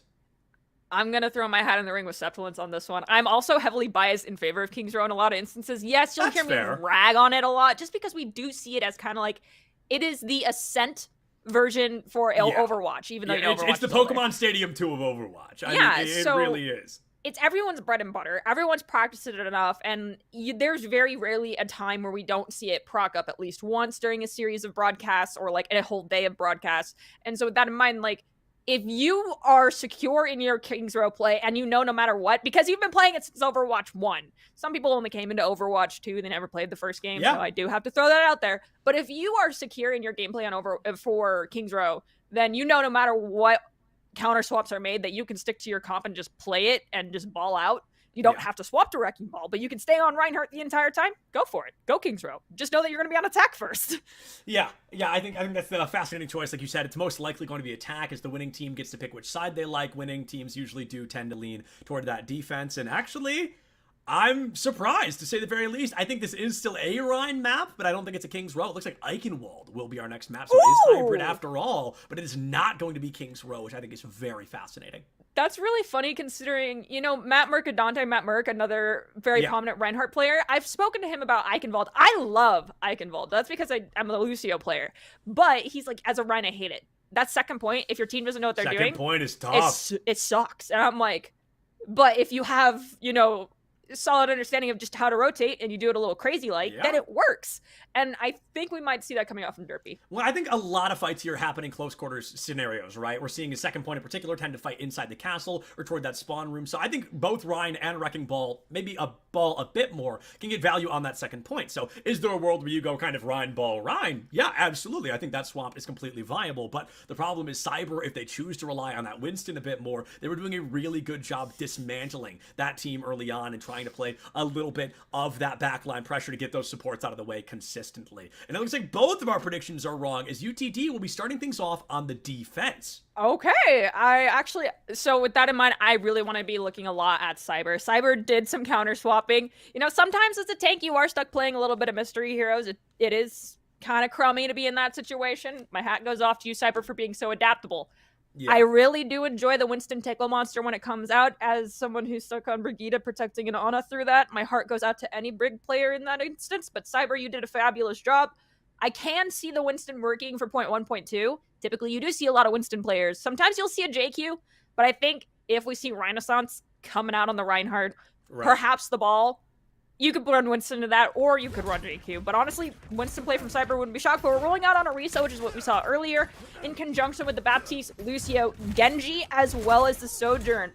It's Jotes, but with a horse. Yeah, it's a pretty, one of the earliest Overwatch 2 compositions actually was kind of the Jotes, maybe the Orisa in the front line sometimes. So it's an old comp, but one that is very valuable on the side of Brian and Stratton. UT Dallas not making a lot of changes. We've got Petal on the Sojourn, which I'm excited to see, and Renaissance will swap to that Ramatra, so Ramassance perhaps instead. But Ramatra, as we've referenced and seen the proof in the pudding, very, very strong right now. So UT Dallas definitely going for arguably a safer pick than something like a Reinhardt. The question is the Ramatra going to be caught out by Cyber? Because Cyber's indeed. The thing that the horses do best is being a deliverer of tanks to their team. Yep. The Spear Spin is used on Engage, followed up by a Fortify from Cyber, so no capturing of tanks just yet, but one wrong move from Renaissance, and it is into the backline of Brian and Stratton, and we've already forced Nemesis just holding on the block, praying you can keep your shield health alive. Joy is going to manage to do that, but now a lot of space is going in favor of Brian and Stratton. Yeah, a lot of space, but they are going to lose Slater early on. Let's see if Renaissance can stay alive long enough to force its rebound. Looking for that kill on Cyber, but the healing will be just strong enough. If they can remove Froda from the equation, it would have made it a lot better. Manually gives their life for the cause, will get back faster than Doi as well, so UT Dallas going to be going into this next fight possibly without their Baptiste, but they've got the Lucio to boot, so if they play it low and slow, a bit defensive, Baptiste should return toward the middle of the engagement. Cyber, though, going to go for a full send. They recognize that Baptiste is not online, and losing a Bap so much more important than losing a Sojourn. You called it, which is UTD play a little bit more passive, back off a bit. They tried to do that, but unfortunately losing Petal. Slater will be traded in turn from Brian and Stratton. Immortality, Amplification, Matrix, Cyber, their own ammo, own amp coming out for Brian Stratton. Petal's on the return. Kashir does have Blizzard, is going to commit it out to the wall. The Terror Surge comes through, picks up one, but I don't think anyone's getting eliminated. The May Cryo Freeze protecting the Ramatra. That Terror Surge was survivability. That was not about getting kills. It was about turning gold and not getting frozen by that Blizzard so you could live long enough to do something like this. Cyber gonna go ahead and drop 3 here. That is gonna guarantee Brian and Stratton the first opportunity to cap that point with 4.5 minutes left on the clock. That was an unbelievably clever Terror Surge from Cyber. And Cyber is swapping over to Winston there he for is. the second point. I love this swap. As honestly, predicted. You know, we know Ramatra's about to have Annihilation. Petal is close, it has this overclock. The high ground advantage is definitely favoring UT Dallas, so you need to take that space away. You can do that with the Winston, but if using your Lucio, who has beat, could be a little risky as we have someone going over the ramparts. Now Winston looks for an opportunity to jump in the backline. Set disappearing should slow down Brian and Stratton just a bit, but the issue for UTD is Brian and Stratton lost the Lucio at a time when the card's kind of moving itself a bit anyway. Through that primary opening door, they find the numbers advantage, but they've got such an incredible spawn deficit that they need more than one elimination to really seal the deal. Cyber leaps out, the purple hug goes deep in the backline from Renaissance, and forces the beat from Set, which is in itself kind of a win condition. They have to give up beat early on. They're not able to use it for a re-engage later on, and that is going to be pretty beneficial for UT Dallas, especially if Cyber were to go down, but they do leave out of the way. manually toss an overclock. Dory can't fight that bullet fast enough. Will go down in the blink of an eye, manually traded out by Petal, but again, losing that support so much more important than losing one of your DPS. Petal gonna try to equalize here with an overclock of their own. A possible elimination onto Cyber will come to fruition, and it looks like UT Dallas are going to hold out this cart for at least a minute longer. Accuracy. Question is, can UTD hold on to the cart for 3 more minutes? Slater's going to be coming online with this blade. There's going to be a nano shortly thereafter if Proto can manage to get it. I do think Proto should be able to feed it off the Winston. Now, whether or not they commit the nano blade, it may end up being a fake, a dry blade, possibly to force out Uber Eats' beat drop. But then Nano Winston's gonna be in the back line for free, and they're choosing the Nano Cyber on the engage. That's Immo Force, goes down the castle, takes down Baptiste. Slater and Manually have both been eliminated. Yeah, not a great trade at all. The beat comes out late from Uber Eats here, trying to keep the team alive, and it should be able to do so. Cyber overextends that trade, turns into a 3-for-1 against Brian and Stratton. And the Nano, I'll be honest, that's an ultimate they're going to want back. I think Cyber won that fight either way against Doi, but they pop the Nano, they go for a bit of over-aggression, and it costs them another minute off the clock. They've gone from 4.5 to 2:15. I do think Nano, when you have a Winston who's willing to do the soft engages, poke gently, Slater can be built fast, but unfortunately losing Genji, and we have them Blizzard going into the back line. We're amping speed going in. Cyber's forced to use Primal. Proto goes down. Doi is also eliminated for UTD with Amplification Matrix online. Renaissance has Annihilation, but it's difficult to use that in a situation where there's so many barriers that can counter it. So Cyber now just playing the poking and prodding game. Can we find the Mei? Will not find the Mei, unfortunately. Not gonna find the Mei. Instead, gonna lose their own Sojourn. The Winston goes up, gets caught on the wall, and Uber Eats gets the pick. Slater with the blade finds 2 already, looking for a 3rd or 4th, but instead gonna try to play their life. Dives down low to the Mega, 44 HP. The deflect walks them into it, but they're still cornered deep in the back line. Has to dash away, but this team not letting that kill go. Slater will fall late in the fight. We're down to 83 seconds on the clock here for Ryan and Stratton, and UT Dallas has more than enough ultimates to work with. Can they bait out the beat before the Annihilation? That's the ultimate to look out for. If Petal uses the overclock at the right time, there's a chance that we'll see the beat. We have the Amplification Matrix being used. There's the beat getting forced as well. Annihilation versus from... Oh, he's won! Walking in. Can they find the Ram? Ram is using Immortality, using Nemesis, and the shield. Proto goes down, Doi goes down, so both maps are gone. Cyber's eliminated, Kashir is going to be sent to the graveyard. Petal joining in the Shadow Realm. Manually is going to be the last one to fall. There is no one left alive for UTD. Uber Eats, unfortunately, he's going to be a little bit late. You want to get a refund for that order because your Lucio died last. Yeah, and I'm so glad we caught it on Renaissance's POV of him turning around 3 times in a row because Cyber just refused to die. It was like, you're still alive? You're still alive? But Cyber bought so much time for Brian and Stratton. It's exactly what they needed at a moment like that. I think that could have been a game-winning fight for UT Dallas, but instead, Brian and Stratton has a new breath of fresh air breathed directly back into their lungs, and with an overclock that has been expended, one from Petal is on the horizon, and I anticipate it being a possible game-winning ultimate if they can pop it. Instead, getting hyper-aggressive. Overclocks deep into the backline, looks for an opener, might lose their life. The beat drop barely keeping them alive. Kashir drops a Blizzard as well, and this has to be the beginning of the end. 1 second down to none seconds available in this Lucio. Last player left standing, and Uber Eats, like you said, that refund not available for Brian and Stratton either, as that Lucio last to go down. Not a touch available. 95.06 is the win condition for UT Dallas. Petal got real hungry, slid down, is going to Archway and saying, "You shall not pass," to the remainder of Brian Stratton. If anyone's going to stagger out, but my friend, you literally just got a team kill. There's no way they're going to come out at 0 seconds. With that being said, they did cap the first point. They have set the win condition if you're Brian and Stratton right now. It's not the best to not make it across the bridge into the castle, but at this level of gameplay, we typically don't see these hybrid maps go all 3 points. It's kind of an all or nothing type situation. So with that being said, UTD might have the work cut out for them. There was a few mistakes, and I will admit the supports for Brian and Stratton deserve a gold medal because Cyber, holy cow, your survivability. Yes, it is a joint effort between you using your cooldowns properly and your supports, but when you live that long taking that much damage, you really got to thank your supports. Yeah, without a doubt, UT Dallas trying to find time to strike there. It got a little sloppy toward the end, but they did emerge victorious, and I'm not surprised to see them sticking to the comp on both sides. It was a close combat all the way through, and now with this mirror matchup, it does fall a little bit more into individual player survivability, their performance overall, and if you make a single mistake, that can allow your opponents, your opposition, so to speak, to emerge victorious. So looking toward each of these players to see who overextends, who makes that first mistake, and who could possibly cost their team the opening fight, if not the map. What I can say is I don't know who's going to be the victor, but I think Petal's last overclock is going to be play of the game. Sure. So it's going to be a hard one to tell. As of now, 100%.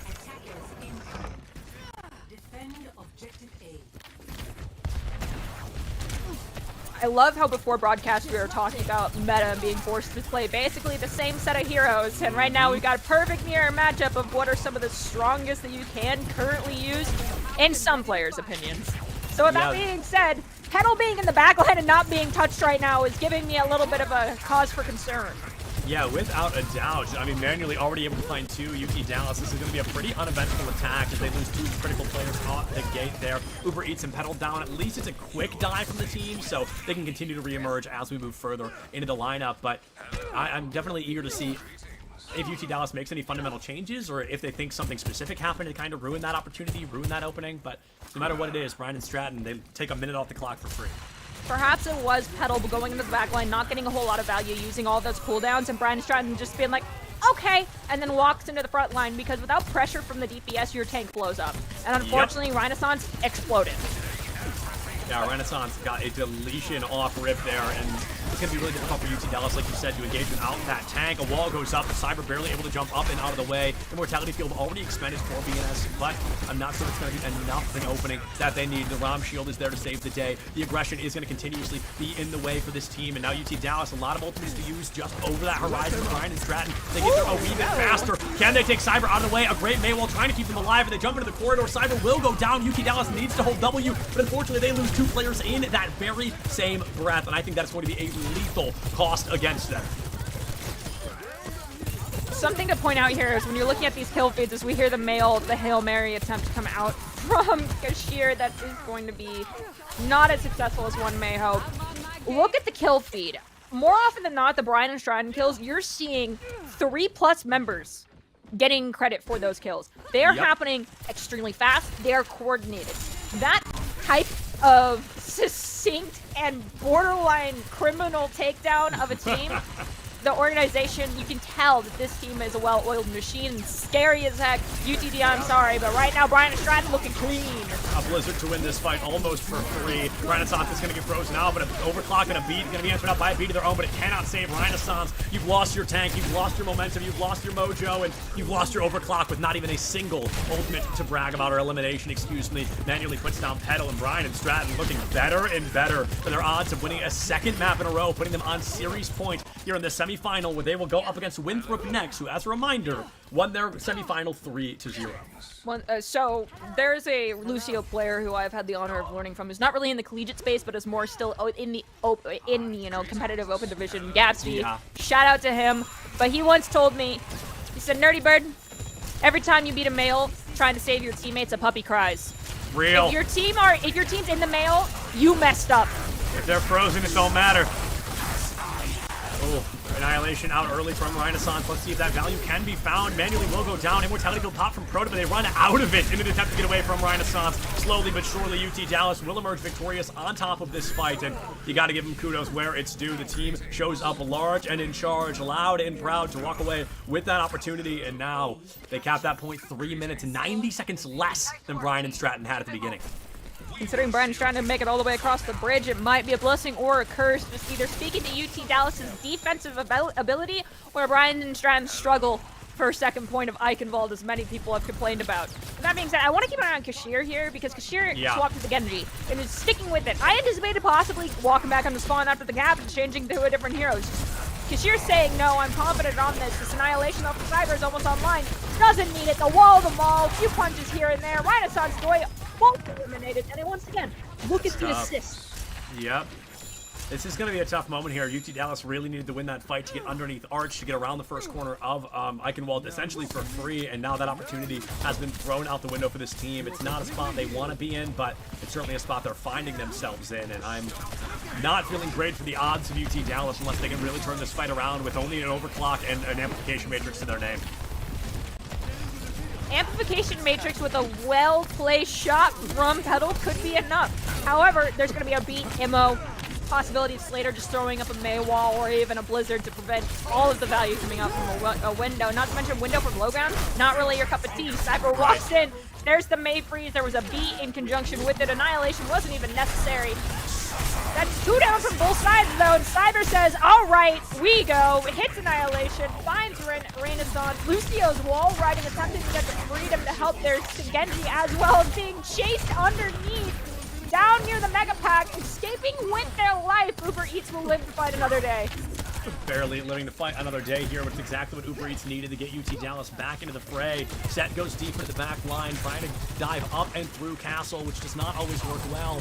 Looks like they're not going to get caught out for that pressure, though, and UT Dallas looking for an opportunity to strike. Oh, manually boots right into Petal's shot there. That will be that Sojourn going down in a fundamental moment. Looks like Ashir is going to be able to find another one, and UT Dallas, they're really starting to roll out in the moments that matter most. They emerge large and in charge with only a minute left on the clock. Can they make it to the end of the bridge? This is where things get a little bit scary for some teams, because when you're crossing underneath this arch, it gets deadly. If you give up this high ground control to Brian Stratton, who's swapped over the Doomfist and Tracer, so this 1-2 combo, if they stay as coordinated as they have so far, deadly. But Cyber, unfortunately, is going to meet their death early, and Slater. That is Petal and Gashir both finding an elimination. There comes the Annihilation as well. Beat drop in response. No one gets a foothold on the payload. We are tied 1 aside currently in our semifinals between Brian Stratton and UTD. We are tied 1 aside, and for our very few keen-eyed viewers that have been fans of Derpy for a long time, you know the historical importance that the Eichenwald Bridge might have to Derpy in moments like this. But they emerge victorious in UT Dallas. They go ahead and they tie things up here. A wonderful performance to make it happen. And Proda already choosing that next map. It looks like we're possibly, if they're serious, going to Kings Row as map number 3, which is something that we originally said maybe UT Dallas should look into. So I'm eager to see how well Brian and Stratton can perform, because if they've shown us anything, this team does not back down in the face of adversity. They are looking to emerge victorious one way or another. Seppi, perhaps it was all a bait and switch from UTD in this instance. They're like, okay, we know Brian Stratton likes Kings, so let's call the other hybrid that we like, i.e. Eichenwald. And then if they feel they need the safety net of Kings Row, they're going to be in for a harsh reality. But who knows? Maybe Brian Stratton's been cooking. We're going to see something we haven't seen in a while on this map. But, you know, compositions for Kings Row are pretty set and standard. Now, we've been, I at least will admit, really wrong with how these team predictions have gone. But I will expect UTD to take defense on this one. If they don't, then I'm going to be under my desk casting the remainder of this evening because, wow. Why would you not just want to defend first? Yeah, I'd be surprised to see UT Dallas not only choose defense I'd be surprised to see them choose attack first, but also to not try the Reinhardt on the early defense. I think that is a composition that I'm expecting to see. Renaissance Derpy, we know he wants to play it. We know that this is statistically one of the best Reinhardt maps in the game, and I'm looking forward to hopefully seeing a performance coming out from Renaissance on that Reinhardt, This is going to be a fascinating opportunity, though, because UT Dallas are most likely running Reinhardt, which means Brian and Stratton, what do they choose? They put Cyber back on the Winston. Do we return to the Orisa? Do we return to the Ramatra? There's so many versatile options here that could work really well if they played their cards correctly. Okay, hear me out, though. What if Derpy goes, hey, Cyber, honorable Rhine duel, Rhine 1v1? I would be so happy to see that. That would make my day. I mean, I love seeing some Rhine duels. It's like classic, true Overwatch. Being able to watch two, how do I put this, German engineered vehicles going against each other on Kings Row. It would be fabulous. But Cyber, if you don't want to take the Rhine duel, I completely understand. No shade whatsoever. Play the Winston. Go monkey mode in the backline. I full support it. Yeah, I mean, send out that Winston. I think he's been doing a really good job getting into the backline, forcing the Baptiste to adjust, the Baptiste to panic, forcing them off of Ana, making a lot of weird compositional changes, almost forcing them against UT Dallas. So I'm looking to see if there is going to be a large opportunity for UT Dallas to run away with this, or if they are instead going to be falling a little bit short. We'll have to wait and see. I feel like Kings Row is definitely the guilty all or nothing map. Either both teams stay point one, get a little bit of two, or we go the full distance and we're stuck in overtime both times. Both teams 1 minute on the clock, 6 points on each side, and we're stuck here questioning what needs to change for this to go from so 50-50 to actually being in one team's favor. There's a lot to talk about here, and a lot of ifs, ands, and buts, but until we really dive into the actual map, we see these compositions, we will have no idea what we're going to be looking at down the line. So I think there's a lot of things to consider. The Reinhardt, maybe yes, maybe no. If not Reinhardt, are we instead looking at Wrecking Ball again? That works really well. So there's a lot of versatility that we could be considering, but the one thing that I'm pretty confident we'll continue to see are those supports. Bap Lucio, you don't really need to change it. I agree with broke. the Bap Lucio. Maybe we'll see Kiriko come in a little bit, but I highly doubt it. I feel like Bap Lucio is just extremely strong, even with the Baptiste, the damage nerf with how many bullets you have. So yeah, you have to reload a little bit sooner. But if you hit your bullets, you're fine. Just hit your shots. It's that easy. Just hit your shots. So I mean, Bap Lucio works great. The only thing is, like, if we start seeing that Lucio fall first or the Bap fall first, maybe swap it up, or maybe take less aggressive angles, or stop peeking the same angle 4 times in a row. But we really haven't seen the supports going down first. Typically we're seeing, those DPS trades coming in when the tanks are exchanging fire in the back lines, and then the supports will fall, and then the tank. Pretty standard order for a lot of things. That means the supports are playing well, but unfortunately, when you lose your DPS, it's kind of just up to a tank of who didn't use what cooldown first. Yeah, and that fundamentally is kind of Overwatch at its finest, right? Who didn't use what cooldown first, and is it going to end up costing us one way or another? I'm looking into the back line here to see if that opportunity will continue for the side of UT Dallas. Is it going to be, oh, we lost our tank over and over, oh, we lost our Lucio, oh, the beat came late, or on the side of Brian and Stratton, is it going to be, oh, our DPS can't get in the fight, oh, the Maywall was in the way, oh, we're losing our Sojourn first every single fight? There's these weird opportunities that fall consistently across the border on both sides, and I'm looking to see if we can continue. I've said I'm looking to see what feels like 1,000,000 times, but I'm looking to see a lot of things. Can you blame a guy for trying? I mean, there's so many things to want to see. I just want to continue to see Brian and Stratton, just that kill feed. 3 and 4 assists on the single elimination, the well-oiled machine, the takedown after takedown. It was beautiful. And I think Petal learned his lesson very early after that first engage on the attack phase of, I'm going to go in backline and I'm going to be scary. I'm going to post up. And then he's like, well, dang, where'd everybody go? Because Brian and Stratton just ignored him. They were like, oh, it'd be funny if I hit my W key in the opposite direction, because that was the whole plan, was they're trying to create a pincer maneuver by using Petal as bait. But they didn't fall for it. Brian Stratton's like, come on, guys, we're smarter than this. Walked into UTD and just destroyed everyone, and then Petal was last person standing. So they had to change things up. And then we had the unfortunate beat drop during the May Blizzard. Hopefully we don't see that again. You gotta save Amp, make sure your team makes it out alive, and if your tank's too far forward, that's frontline, backline communication, fix it, say, yo, they have mailed. You better be in my aura or you're dead. I'm not using beat to keep you alive because it ain't gonna work. Yeah, in the beat drops, it's something we've talked about a lot. It's fascinating that they've been really good. They've been not so good ones, but all things across the board, I think the Lucios are going to be linchpins of the team composition, as Lucio has been since the last grand finals of the last Overwatch League that we will ever see. But that's not important. The point is that Lucio, he's got one of the highest pick rates in the game. He's continued to do so across all ranks, and it really does sometimes come down to the Lucios in regards to how well a team's going to do or how successful a team may be. And it looks like we have mirror compositions coming out on both sides. Slater, are we going to stick with the Mei? Kashir, are we going to stick with the Mei?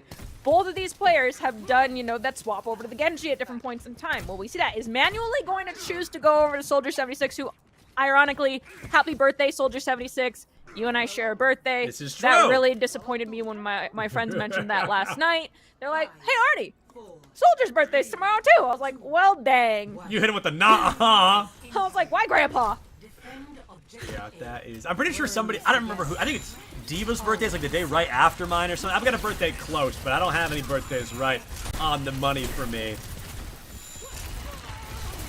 It's going to be a pretty loud engagement. It looks like Renaissance is going to get a wee bit bullied off the line hard. Goes through a monster early on. Wants to put that shield down for the team to get through choke, which consistently is one of the most frustrating chokes in the entire game. The mortality field gone. Kashir down, and UT Dallas losing numbers in the blink of an eye. Remember how I mentioned who used what cooldown first? The Mei wall came out, unfortunately, too late from UT Dallas. The first wall was Brian and Stratton, which meant immortality from Doi was forced early. The follow-up, when you have that immo advantage, just like a beat advantage, just a couple of seconds, even milliseconds, make a huge difference. And that is how Brian and Stratton was very successful during this first defensive attack. Granted, yes, there's still 3 minutes on the board. Should give us about 3 more fights. But that means the wall from Kashir needs to be perfect and force out that immo or the amp speed from set very quickly. Right. The amp speed from set could be a pretty easy go card for UT Dallas, so they can engage that off a rip. It could be really beneficial, but it's a Maywall goes up from Kashir. They go ahead and they take the space from Statue. Unfortunately, it's not going to be enough to really get a full uncontested point presence. Cyber goes deeper into the back line, allows part of the put of an amp matrix. But Kashir dropping a great wall makes it really easy to amplify, or to nullify that amplification matrix. Half the time bank has already come and gone for our friends at UT Dallas. Slater has to use Cryo Freeze to get the Blizzard online. I wouldn't be surprised to see it in just a moment here. Slater gets dangerously low, is unable to pop that Blizzard. Uber Eats also gets sent back to the restaurant. Set is still standing. The trade, 1 DPS for support, definitely worth it if you're coming from Brian Stratton. But there's that wall. Again, it was right before overclock. It was used in this instance to allow the male to be successful. Ooh. But Kashir's walls have not been as clean as I would like to see from Kashir. I expect better from Kashir. Your walls have been much stronger in the past. It seems like they've just missed the mark by a couple of inches. But nonetheless, UTD is going to be successful. They did have to use Mail. There was a response of manually using the overclock, but Sojourn gets ult so fast right now, it really doesn't matter. Yeah, one of the fastest ult chargers in the game right now is Sojourn. Yeah, that and Baptiste, like, you use it at the end of a fight that was lost. Oh well. Bap might be number 2 only to Tracer, because she's consistently had the fastest ult charge in the game, but right now, UT Dallas, they're looking for a time of opportunity. They're looking for a place to strike. It's not going to be that guarantee that they're looking for. Slowly but surely, things could be falling against them. Just as quickly, they could be falling for them. And as a lot of ultimates from UT Dallas come out, the beat's available. The overclock is silent. The Annihilation creates a lot of space, but Cyber has one of their own. Uber Eats, they know to hold on to it. They know to keep things up and running, but I'm just not sure if it's going to be that advantageous state they're looking for. All right, again, using the ult second when it comes to these support ultimates. Second window, second feed. Extremely strong. Cyber can't, putting your arms up is not going to block a team that has extra shield health over them, as well as the amp matrix. They're just going to swallow you whole. That's exactly what ended up occurring. Cyber is going to rejoin their team, rekindle the flame, so to speak, but the only thing they have going into this next fight is going to be overclock, which is roughly timed with Kashir's May ultimate. So the question is, who's going to get it first and who's going to pop it first? Because when TPS ults, ulting first is important.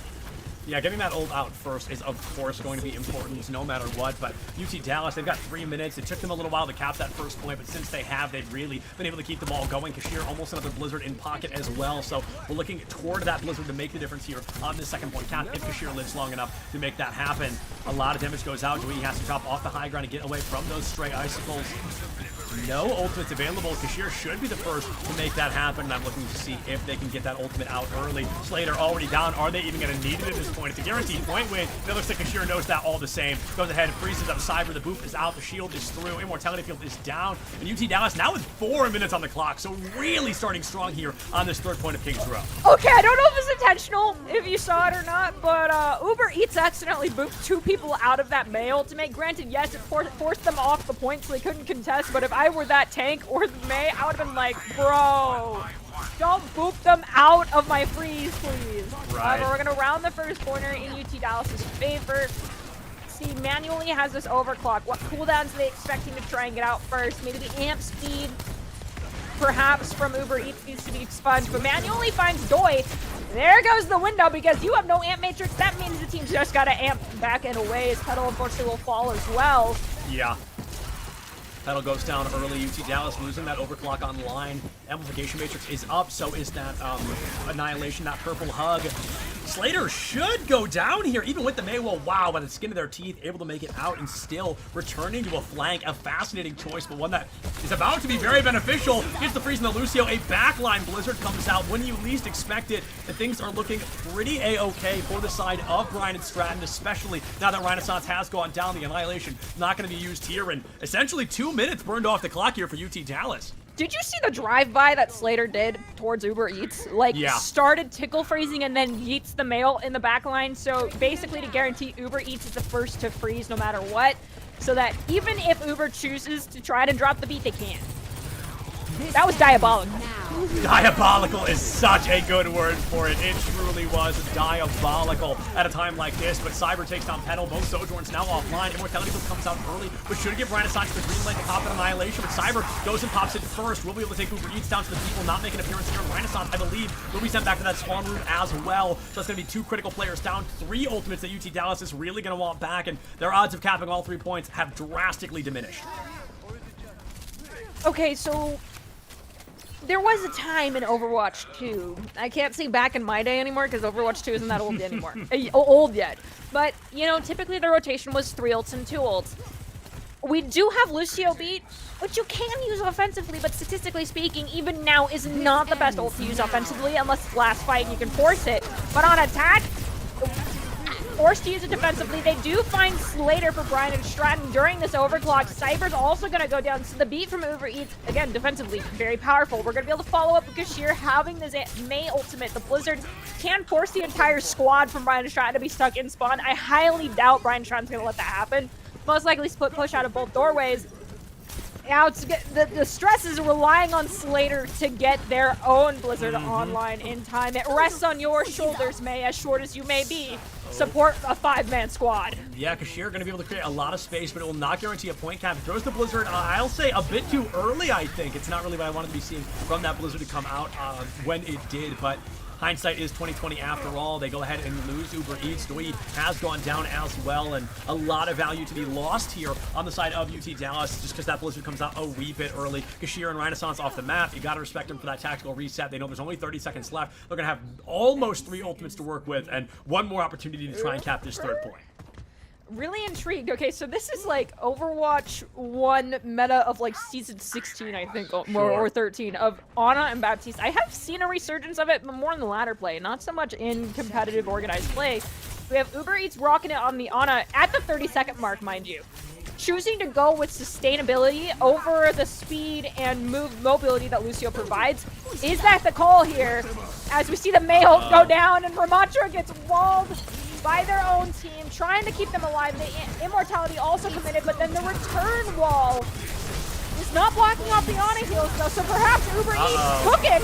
Yeah, check this out. Stat has a beat, and UT Dallas does not. Renaissance and Amplification Matrix, or Annihilation, excuse me, maybe coming to a close in just a moment here. The May wall up. Nobody has gone down, and the point still contested. Slater will be the first one to bite that bullet. Cyber in second to be joining them in the spawn. Renaissance will be taken out, manually able to pick up a double kill on Kashir Khan as well.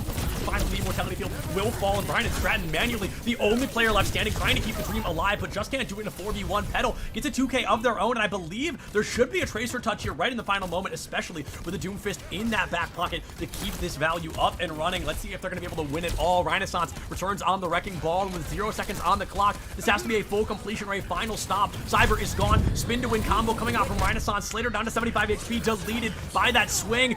And it looks like Set will be eliminated as well. Renaissance, the 3K to boot. Let's see if we can turn it into 4, maybe even 5, and final. Genji, last one standing, has to get taken down. And just like that, UT Dallas, with no time left on the clock, will emerge victorious. Definitely bled the timer dry for UTD, but Uber Eats, you know, typically you're delivering other restaurants' foods. You definitely cook something good up there with that Ana swap. I was definitely a little skeptical. It ended up working got spicy. out. It did. I'm here for Ryan spicy. lives there too, right, guys? Definitely. Just hold your shield. With some advice I've actually received from Ryan players is try to use your shield as little as possible unless your team is really bad at rotating. Sometimes that is true. You shouldn't really need to use it as much. I was like, okay. I am a very gun-ho Reinhardt, which is why you don't want me playing Ryan. With that being said, Uber Eats the Ana swap. It was solid. I enjoyed it. Granted, yes, I would have loved to have seen a juicy Lucio boop off the corner here inside of 3rd point. It doesn't happen for everybody. It's okay. Now, when we look at the lineups now, we're returning back to what we saw at the very beginning. Both teams, May, Sojourn, Ramatra, Lucio, and Baptiste. Yeah. Kashir, I think, might find more success with these walls here on the second on defense than on offense. Ended up using them more to allow the team to gain space, which after they built up ults worked great. But when you're playing the May, typically you want to get at least one of the enemy players on your side of the wall so you can kill them. 5, 4. Yeah, and there's something. I'm not positive on this. I'm hoping maybe somebody in chat knows the answer guaranteed, but I'm pretty sure Kashir used to be a tank player for UT Dallas, so swapping into the DPS role, playing this May is definitely going to be a bit of an awakening in that role swap, so maybe that is something to do with these walls being a little wacky. Clearly they're a very talented player. That's not what I'm trying to say, but I do think UT Dallas is looking a little bit awkward with Kashir on that May. I think there's still a learning curve to be found. They're certainly getting the job done, able to do 1-1 on the series right now, and even emerging possibly victorious here in this first fight of the second half. Manually takes down Kashir, and just like that, Ryan and Stratton may be able to cap this first point after all. I wouldn't be surprised if Kashir used to previously play tank, because there was a time where UTD almost had like 5 tank players, I think, and everyone was off rolling on different maps because everyone had to suffer equally. Now, Manually went in and decided, yeah, Uber Eats, you delivered my food too late, and I'd like to ask for a refund in the form of me taking the lives of everyone on your team. Did it very successfully, takes the bold move of posting up by bookstore early, disengages, does manage to force a few cooldowns though, and made it out alive using that slide. So perfectly timed and calculated. Unfortunately, not as much value as one would hope, but does still find Doi. And now we've got Manually on top of that enemy ice wall. Tries to find one, uses the rail shot, is unsuccessful. Does get Uber Eats picked up nonetheless. And now Ramatra and M4, last man standing. Unfortunately, now Sojourn goes down as well. That was, painful. Boy, he got deleted there. That was an unlucky scenario to be in, but it looks like that is the scenario they're staring down the barrel of one way or another. Possible victory on either side could be pretty beneficial for our friends on the side of Ryan and Stratton, but 4:55 on the clock. I mean, that is over a minute and a half more than UT Dallas had at a moment like this. And if you don't stall this card out here in Kings Row point 1.5, this middle ground between point 1 and 2, it's really difficult to stop it later on. You've got to cut the momentum out right here, right now. I completely understand what you're saying, but the one thing I will say is, thinking back to Eichenwald, Brian and Stratton had, what, 6 minutes on second point? Right. I only got 2/3 of the way there. UT Dallas, 3 minutes, no time left on the clock, makes it all the way. As we see Mayo put in response, Amplification Matrix, Slater falls Manually thereafter. And it looks like the rest of Brian and Stratton's going to be forced to evacuate and disengage. Baptiste, you're overstaying, you're welcome. I understand you want to do a little bit of poke damage, but your BAP, you already have your ultimate. There's no need for you to try and take the duel with the soldier. Yeah, especially when you've already got your ultimate online and you're just putting your head out there for the risk of it all, just for the fame, the guts, and the glory. But right now, this team, they definitely got to shape up a little bit. They're going to have their guts spilled here in Kings Row, point 1.5. UT Dallas only using that one ultimate to win the prior fight. They've got to beat and stop the annihilation. A flank amplification matrix is going to be pretty beneficial, and to take Kashir down in the blink of an eye. Let's see if that performance continues to rally in favor of UT Dallas, but instead we're going to be seeing a slow burn playstyle emerge. One way or another, they're looking to find you, and they are not going to get you, UT Dallas. They are going to lose that one early on, and now things fall a little bit lackluster. It's back to the drawing board for UT Dallas, and Brian and Stratton, I think they've got the second point cap almost guaranteed. Uber Eats doesn't even get to touch the cart before he is deleted. I must say, set during that previous fight, perfectly done Lucio gameplay. There was we had the amplification matrix was dropped, and then the May ult in return from Kashir. Lucio just amps it away.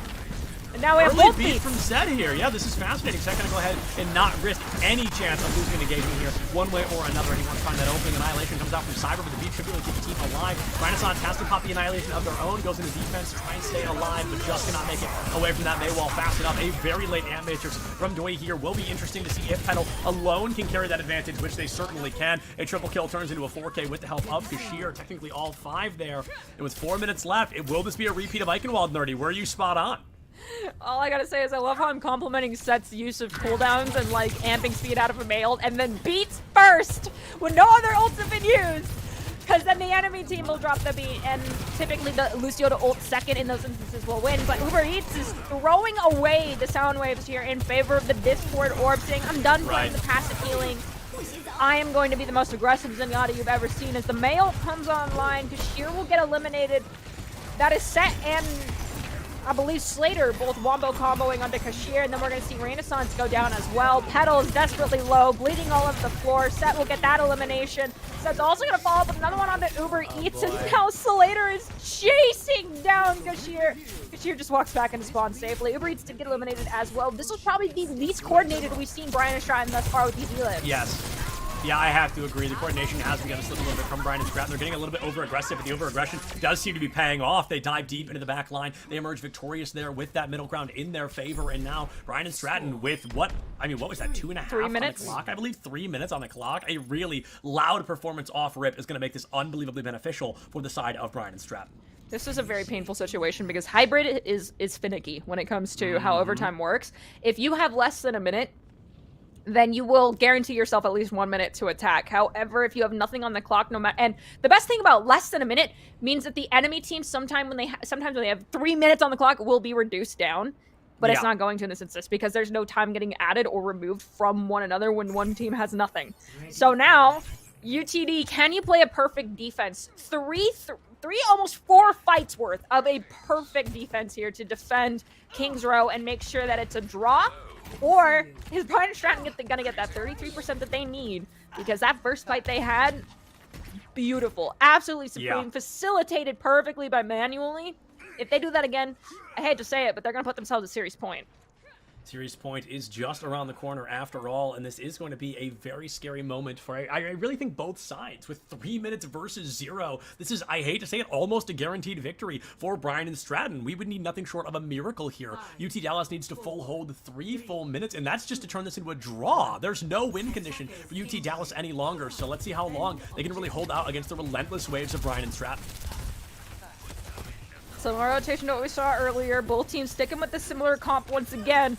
It's just Manually has been so deadly on this Sojourn. As soon as that rail gets online, it is just bodies hitting the floor. There's that initial wall, but not perfect. The follow-up wall, actually, from Gashir, great.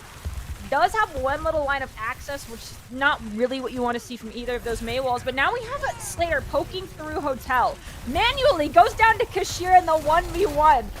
Both May walls used, and everyone is evacuating. Drastically different story being told currently from UTD in comparison to what we saw in round 1. And it makes me very happy.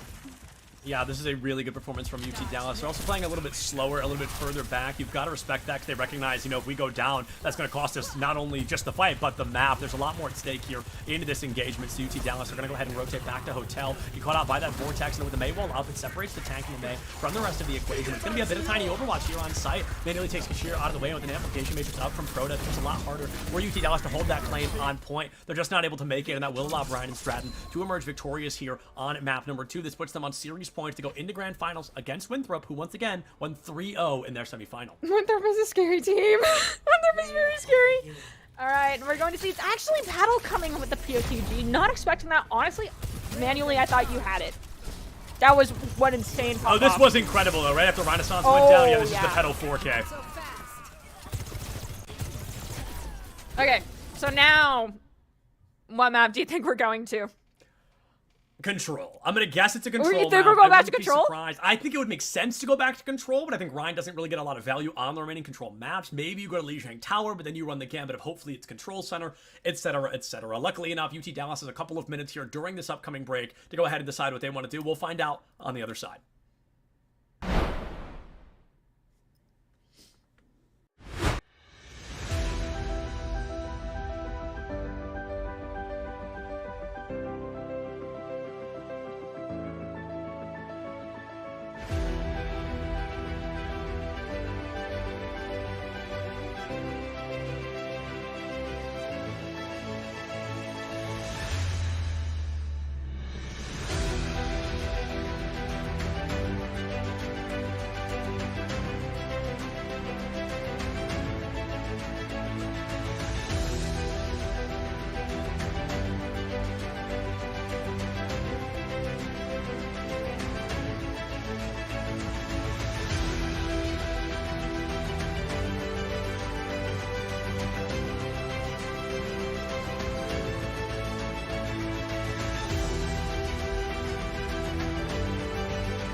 Hello, everybody, and welcome back to Esports U CECC Southern Online Qualifier. I'm Subtilence, joined by Nerdy Bird, and we're jumping into map number 4 of this series so far. And I think things are going to be kicked off here as Lijiang Tower will be our control center map chosen, which means my prediction was correct. My predictions seem to be a lot better than my mental math. Nerdy, how are you feeling about this series so far?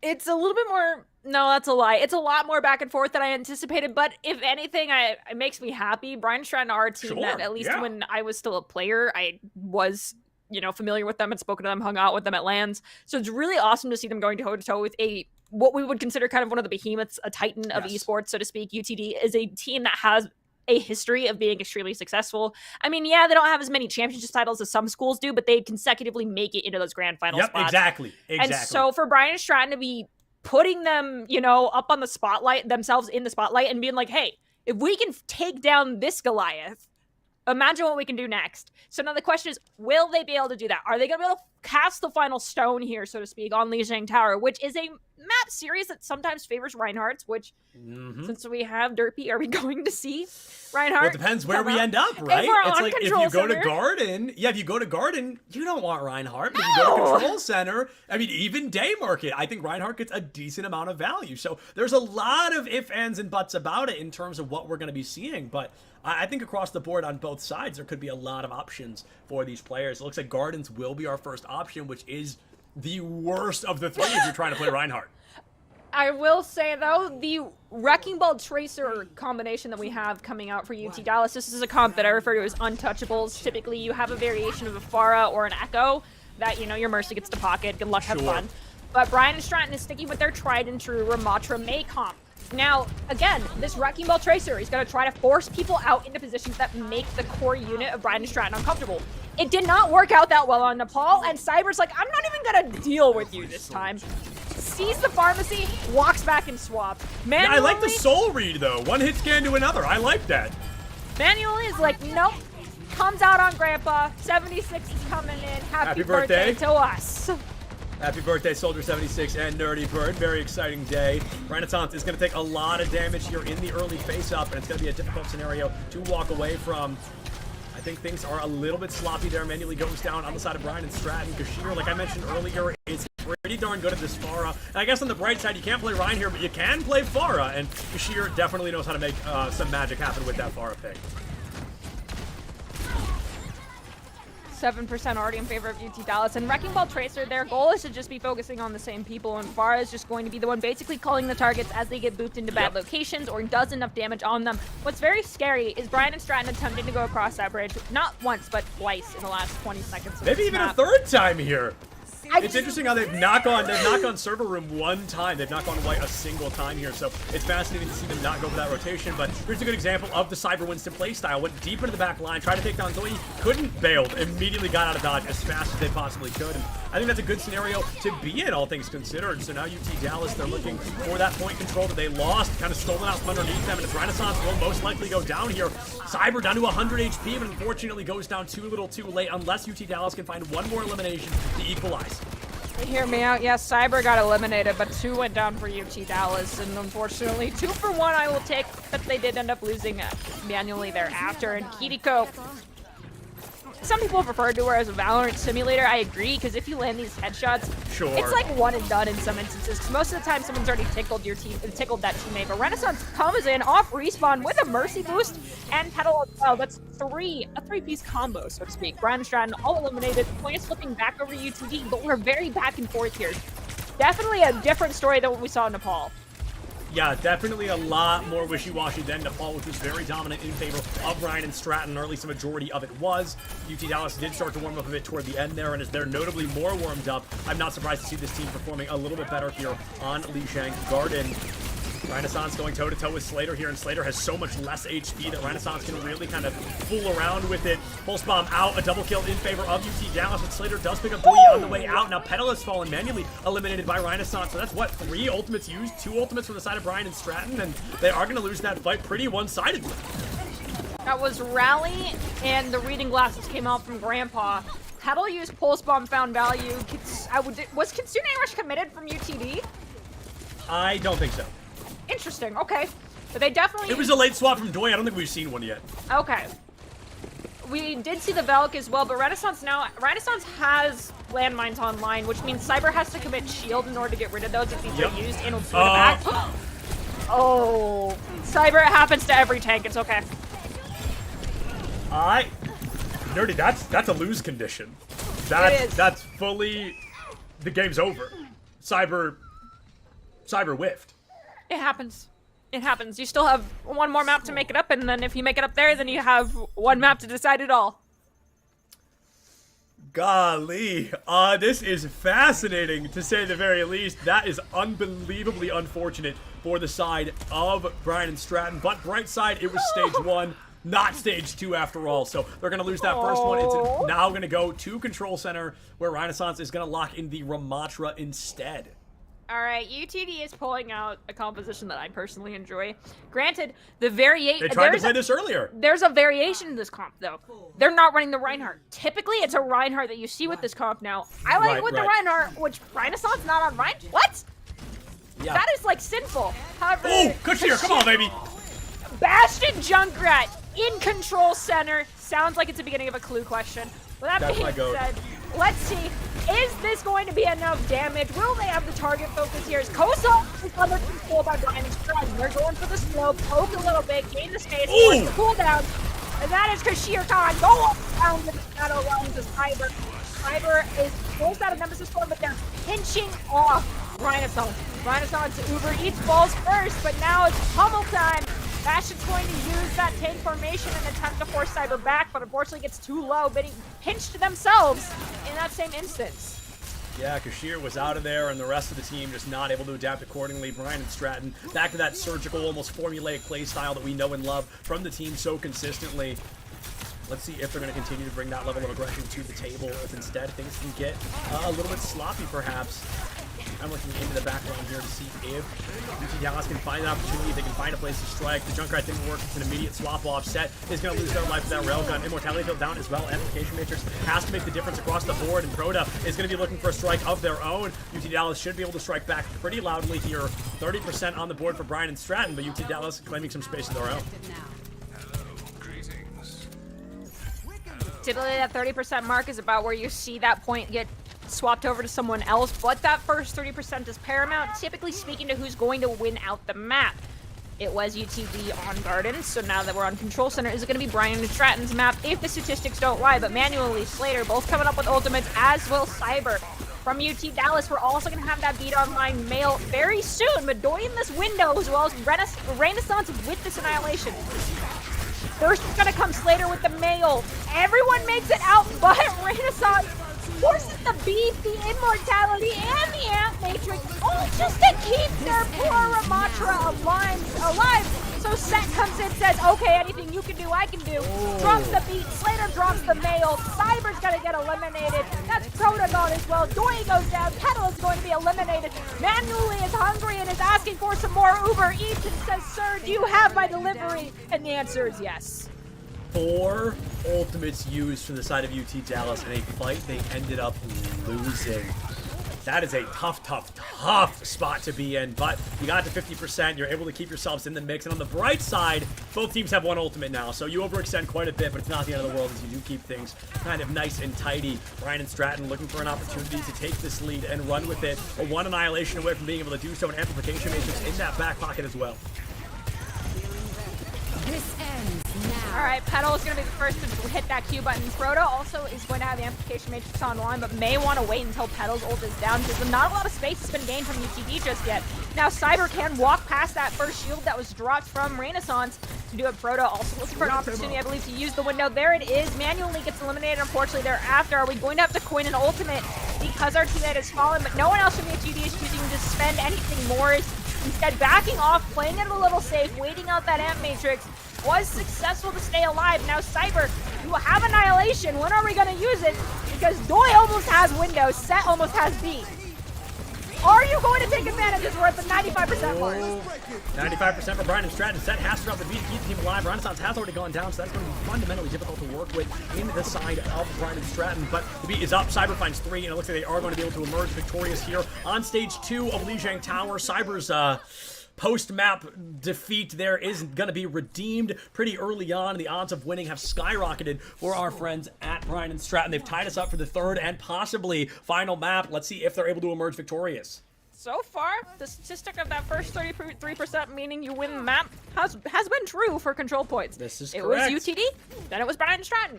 Whomever gets the first 30% here, I'm calling it right then, is probably going to be the victor. But of course, there is margin of error, and I'm also stupid. So, Me. don't trust my call. I'm just going to make a prediction based off the statistics I've seen thus far. It could go either way. We are once again going to be rolling out on this pharmacy combo. Likely the Symmetra's just going to be a TP out, and then we're going to see a swap over to Tracer. Doi this time, also sticking with the Kiriko, not going to make any hot swaps. But we have Set rolling out on Kiriko this time instead of rolling out on Lucio. And we have the Ana as well. That's double flex support, lots of healing, but lots of damage potential coming out from these Kirikos. And I'm excited. Lots of damage. I want to see some good kunai kills. I want to see playing like a rat because I full support this. I'm lurking in the back line. The early Suzu force from Doi could be paramount if there's a follow-up quickly here from Brian Stratton.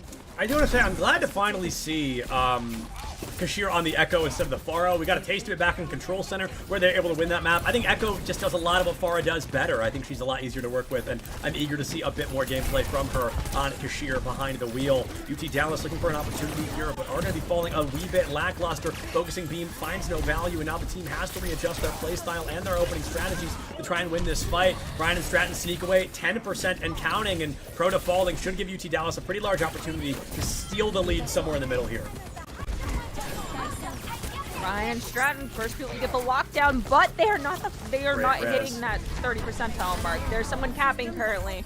There it is, 23%. So it's not set in stone just yet. I'm not speaking it. I'm not going to caster curse this either.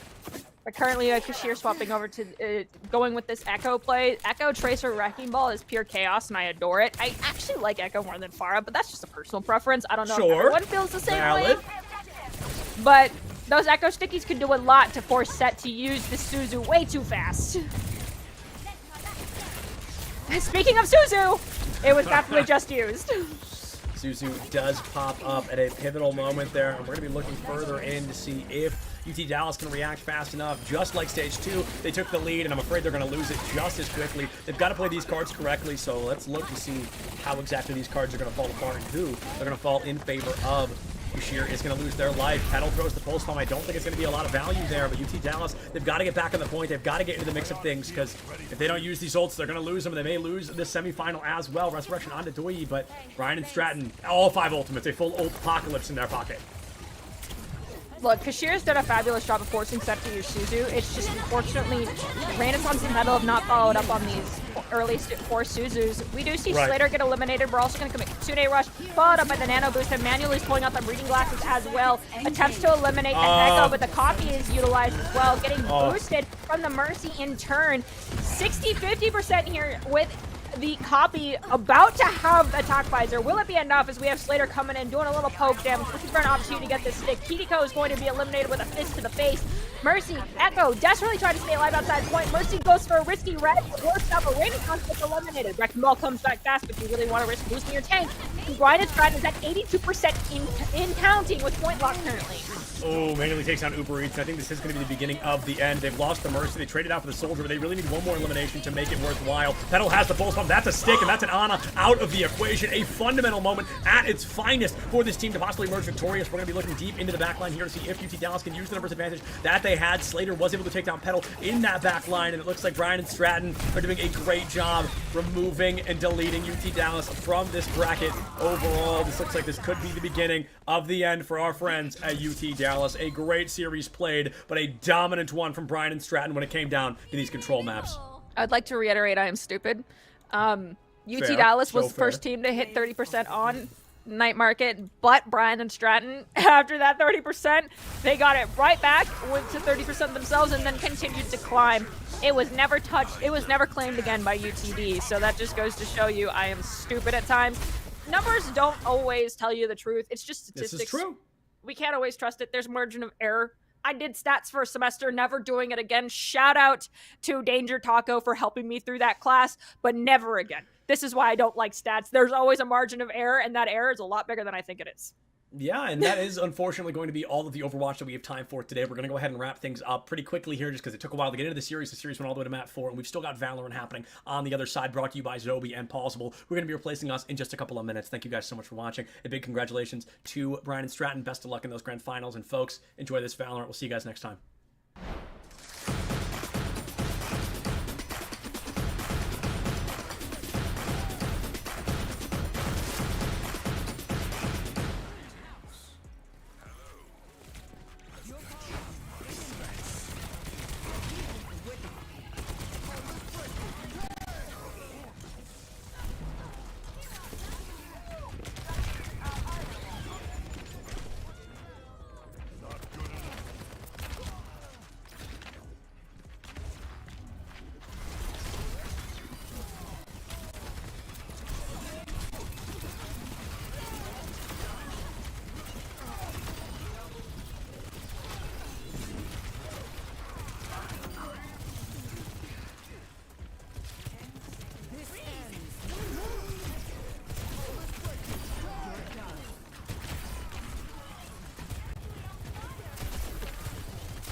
This ends now.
Hello, everybody, and welcome to the CECC South Region Qualifiers, brought to you by Esports U. And as a reminder, we are also brought to you by ZipChair today, the official gaming chair for the CECC. So head over to zipchair.com to elevate your gaming chair today. But I'm Zobi, this is Plausible, and how are you doing in this fine evening? Oh, I'm great. I've been off the mic too long, and what a better way to come back than with some South Collegiate Valorant. I mean, that's just my line right there. Right, they couldn't have kept me off this broadcast, Sophie. There's no way. I would have found a way into this production, and I'm super excited too. I mean, what a stacked, just an open qualifier too, right? So for folks at home, 32 teams signed up this weekend for our open qualifier. The top 8 get seeded into the full-blown regional in a couple of weeks. So this is all just for seeding. And we had so many good teams in this tournament. We're talking Blinn, Winthrop, TAMU, and then, of course, the 2 that made it through all of those even amazing teams themselves, UCF and Converse Nightblood. Unbelievable how just an open qualifier over one weekend has already shaped up.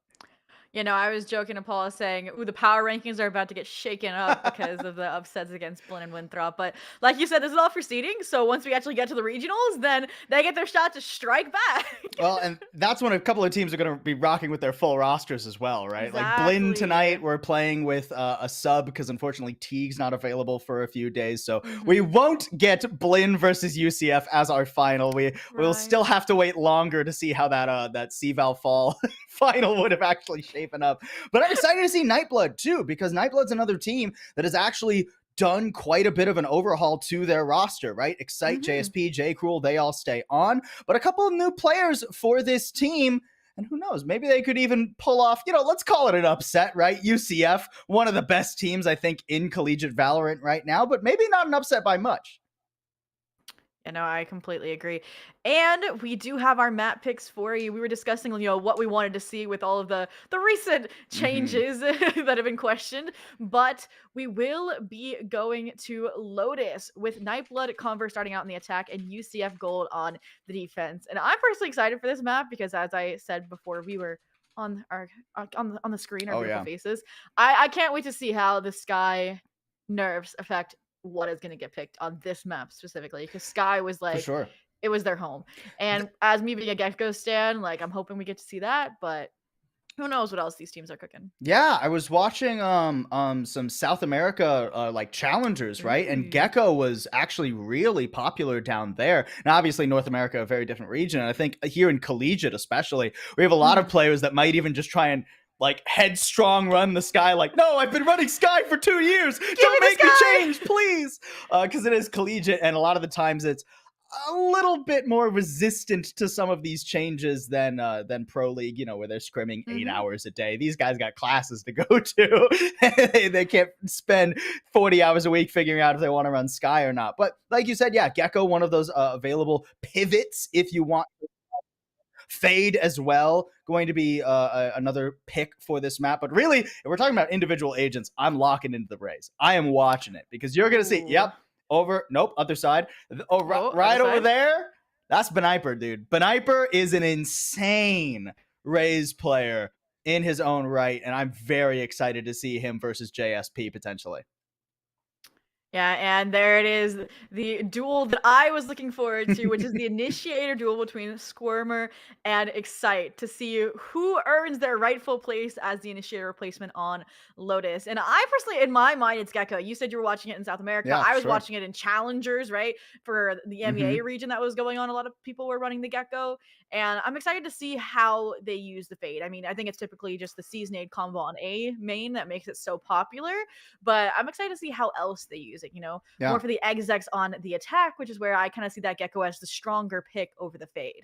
Yeah, absolutely, right? And one of the reasons I think that the Fade, though, is going to end up being an extremely viable adaptation is because you just plug it in for the Sky, right? Exactly. Obviously, it works a little bit differently, but the Haunts the amount of tangible information that you can get from the Fade is similar to that of a Sky. Now, obviously not I as good agree. as like old Sky was, and that's why we didn't see Fade that much. But even last season, no even last flashes. semester, we had a couple of teams try to run the Fade here on Lotus, and it wasn't bad by any stretch of the imagination, just like a sideline instead of like the main line pick. That Gecko, though, adds a completely different explosive tangent to how these compositions can run, though, right? I mean, first off, the Wingman, super viable for plants, and it's always going to be good on Lotus to have 5 guns covering your plant rather than 4. The ability to take a little bit more space while you're going for those executes. I mean, Lotus has been just such an attacker-sided map, and that Gecko adds so much more to already a potent strategy. I think what concerns me, though, about the composition UCF Gold is going for with the Fade is they have no flashes, right? I think obviously Gecko's is like a pseudo flash, but it still gets the job done. So you're gonna have to rely a lot more on that Omen kit with the Paranoia in order to take space. Because right, that's what you lose when you have a Fade over a Sky. Is like, yeah, you get pull, but you don't get that guiding light anymore. So it'll be interesting to see how they navigate that. Maybe it'll just be like you said, Beniper going crazy since they are this insane Raze main, but that's the kind of push and pull that you got to do. We'll have to wait till next half to see how it affects the site takes because we are already into the action with, like we said, starting out on the defense and Nightblood Converse on the attack. And immediately, something that you were alluding to, right? You can see that the Fade and the Raze are just buddy on A, right? So you're going to have to watch out for those Fade nade combos later. Right now, Scotty just... This should pull a rotate. It's too early for Scotty to be able to really defend this himself. All he's got is a snake bite available. But Nightblood shouldn't bite on this too early. They got good control up in toward B, so they know that no one is splitting the map from them right now, so they still have tons of options as to where they want to go. And after they just spot Scotty barely, I like that they're pulling back across the map and relying on that lurk from J. Cruel, who has gotten quite a bit of information out towards Rubble. Yeah, I'm wondering if the Echo over for the Seaside's going to send Wingman in as a fake, and that is the plan as the exit's going to try and come through on this A site, but there's still some delay tactic that they're waiting on here. Gecko's still trying to pull more presence with the door, with any kind of sound cues they can do to draw rotations over, but UCF isn't budging. In fact, the numbers are going towards the A site, and Beniper is on top of locking down this entry point. There's not really even a split. Nobody in tree. All of them trying to go through main, and here it is. The exchange on site. Beniper finally shut down by Zeke, but time is ticking away. 3v2. Both players of MBG so low, and still they're getting spiked down. An amazing dizzy there from Excite gives them a chance, but look at the health. I mean, all you have to do is spit on them, and NBG are going to be falling. They at least managed to tuck their way back into tree, but how do you actually defend this spike? You're going to lose so much here. The answer is a high, low, and tree, and Zeke going huge with a ghost. The only weapon there that was stronger than that free classic, and it gets the job done. 3K from Sniper, not enough. The Zeke 4K gets the first round on the board, favoring NBG. The new player for Nightblood really making their name known in this first game on stream. Insane stuff from Zeke, who not only opens up what, for all intents and purposes, should not have been a viable site plant. Nightblood, I am shocked they didn't try to pivot toward B, and shocked even more that it ended up working, all because of Zeke and some crispy aim. Excellent swing from him, playing off of Excite there. And now Nightblood get that early lead. I mean, it's going to be pretty impossible for UCF to defend this unless someone does something crazy, but look at the good presence on the map. The turret there guarding the flank. Not many opportunities, I think, are going to be given over to UCF in the second round. Yeah, and Scotty's on an island too right now. The Killjoy usually rotating over to C is deep into B main instead. So they're probably just going to have to either die by the site, and that's exactly what they'll do. So it'll be the 4-person retake for UCF as Wingman goes in to solidify the plant. Dizzy collected all this util charging up for the post plant. And like you said, we got to see something cook up from UCF, and yeah, split. It's just not gonna happen, right? There's no sheriffs, there's no like outlaws or anything for UCF right now.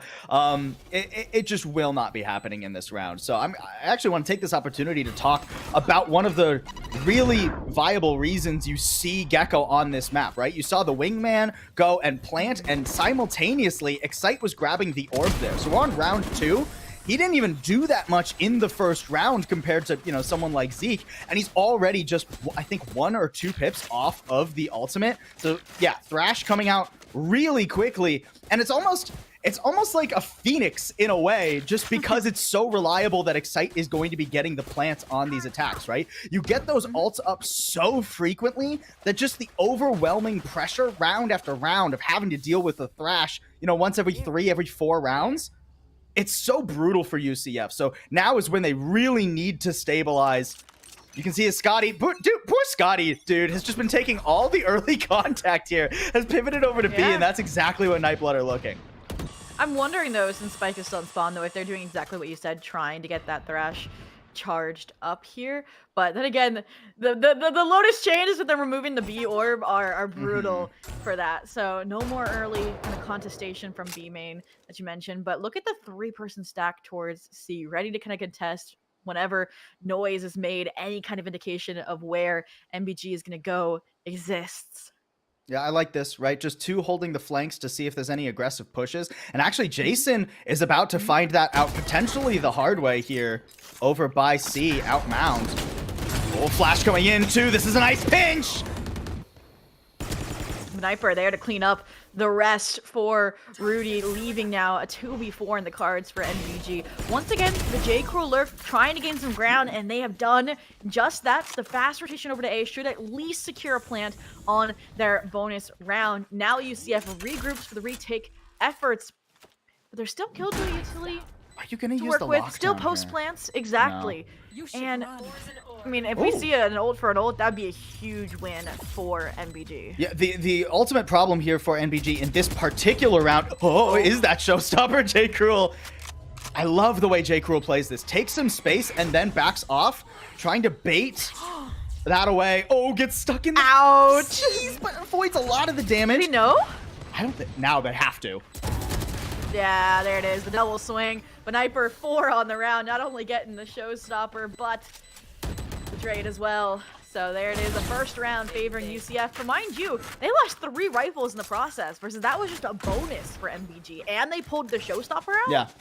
Like you were talking about, the 1-for-1 on ults there, certainly better for Nightblood.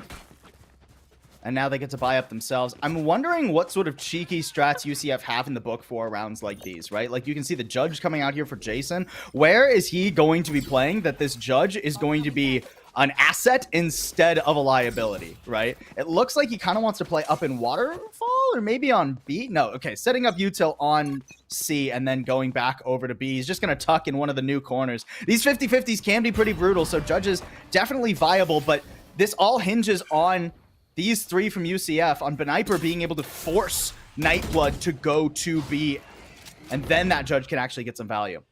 I mean, that's what the Raze Nade combo was made for on this A site.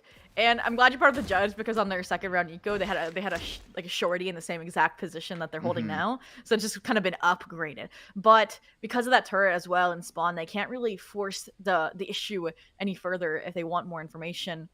And it just looks like Squirmer is going to be on the receiving end of a lot of pressure here, because MBG does not want to give up this A site take. I mean, I wouldn't either when your post plan is as strong as it has been. Really nice pick there from Beniper, and that is what I was talking about. With 1 down and smokes going up, still a paint shell available too. Oh. Is J. Cruel? No, he's not dead to that, but he's forced into just an unwinnable position, probably. Unless he finds just the cheekiest of timing. They see each other, though, and Beniper quicker to the trigger. This is the rotation that UCF wanted to force, because now Nightblood, low on time, have to go into so many thorns. Yeah, and that door, the audio indicator as well, pulls at least the Omen over to the C site, so they should be able to have a little bit of a crossfire action. Yeah, there's the distraction and the swing, 1-for-1.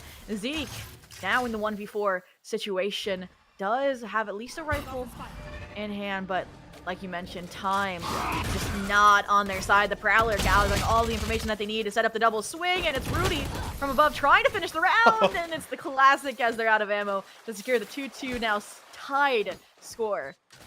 Yeah, I mean, Zeke trying his best, right? But no 4K yeah. to clutch this time around. Instead, Nightblood Yeah, they're going to be sent down to an eco. And those are the sorts of individual plays you expect from UCF. One of the things I love about UCF is that this roster has remained unchanged for quite a while. And that means there's a lot of trust, there's a lot of familiarity between guys like Beniper and Squirmer on how Beniper's going to want to set up for A, how he's going to want to take a lot of those fights. You saw the timing from Util by Rudy there. Absolutely picture perfect to give Beniper more opportunities. And it makes it very difficult for a team like Nightblood, who are excellent mechanically and have already shown how good they are in a scrap. But they're still getting used to each other at a certain point. You know, I mean, it's so funny for UCF, right? Beniper being 10-2, and I think the next closest person in kills having 3. Like, it definitely Beniper's shows... nasty, dude. There's no way around it. I mean, yeah, they've carried them for these first 2 rounds, but it's put them in a good position, right? MBG now on the first real eco, trying to pull a fast one on Scotty. They also have the KJ utility as support if the situation calls, which is just might. I mean, all the utility already being exhausted. They're just fragging. They're just holding down this fight. Classic Allen, they get the 4th. They're on par for an ace now, but it's that lurker J. Cruel, and Beniper, of course, is the one to steal it away for the flawless for UCF. Yeah, Beniper's sick, but don't make mistakes. Anyone on this team can actually, Beniper and Scotty, I'm glad that those two are at top of the leaderboard for UCF right now, because that was the name of the game all of last semester. UCF were a team that didn't play as many tournaments as other top teams, right? They really only played NACE and then CVAL in the fall semester. But they won both of those. And in both of those tournaments, it was Beniper and Scotty putting up insane performances. The fact that Scotty is able to do so much, yeah, it's an eco for Nightblood, but just the individual positioning, the way Scotty uses the snake bites to isolate fights, and even knows, hey, just because I have my orb up and a snake bite there, it doesn't mean people aren't going to push me. Find some beautiful timings. And an insane round from him. Already a timeout here from Nightblood, as they can feel if they don't start to get their feet back under them, UCF are going to run away with this.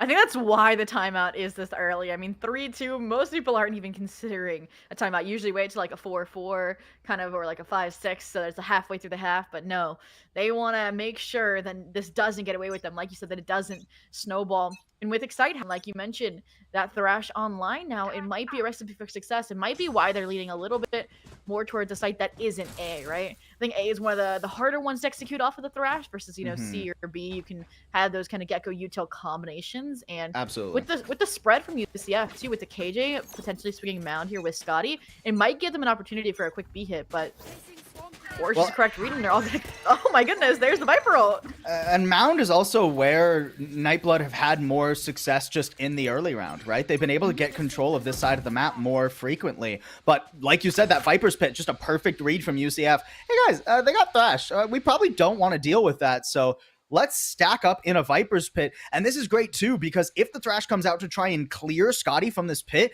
Jason can actually just tank the Thrash. Can play forward. You see him, he's the one taking contact right now, and Scotty in a much more safe position makes this really hard for Nightblood, even with ults.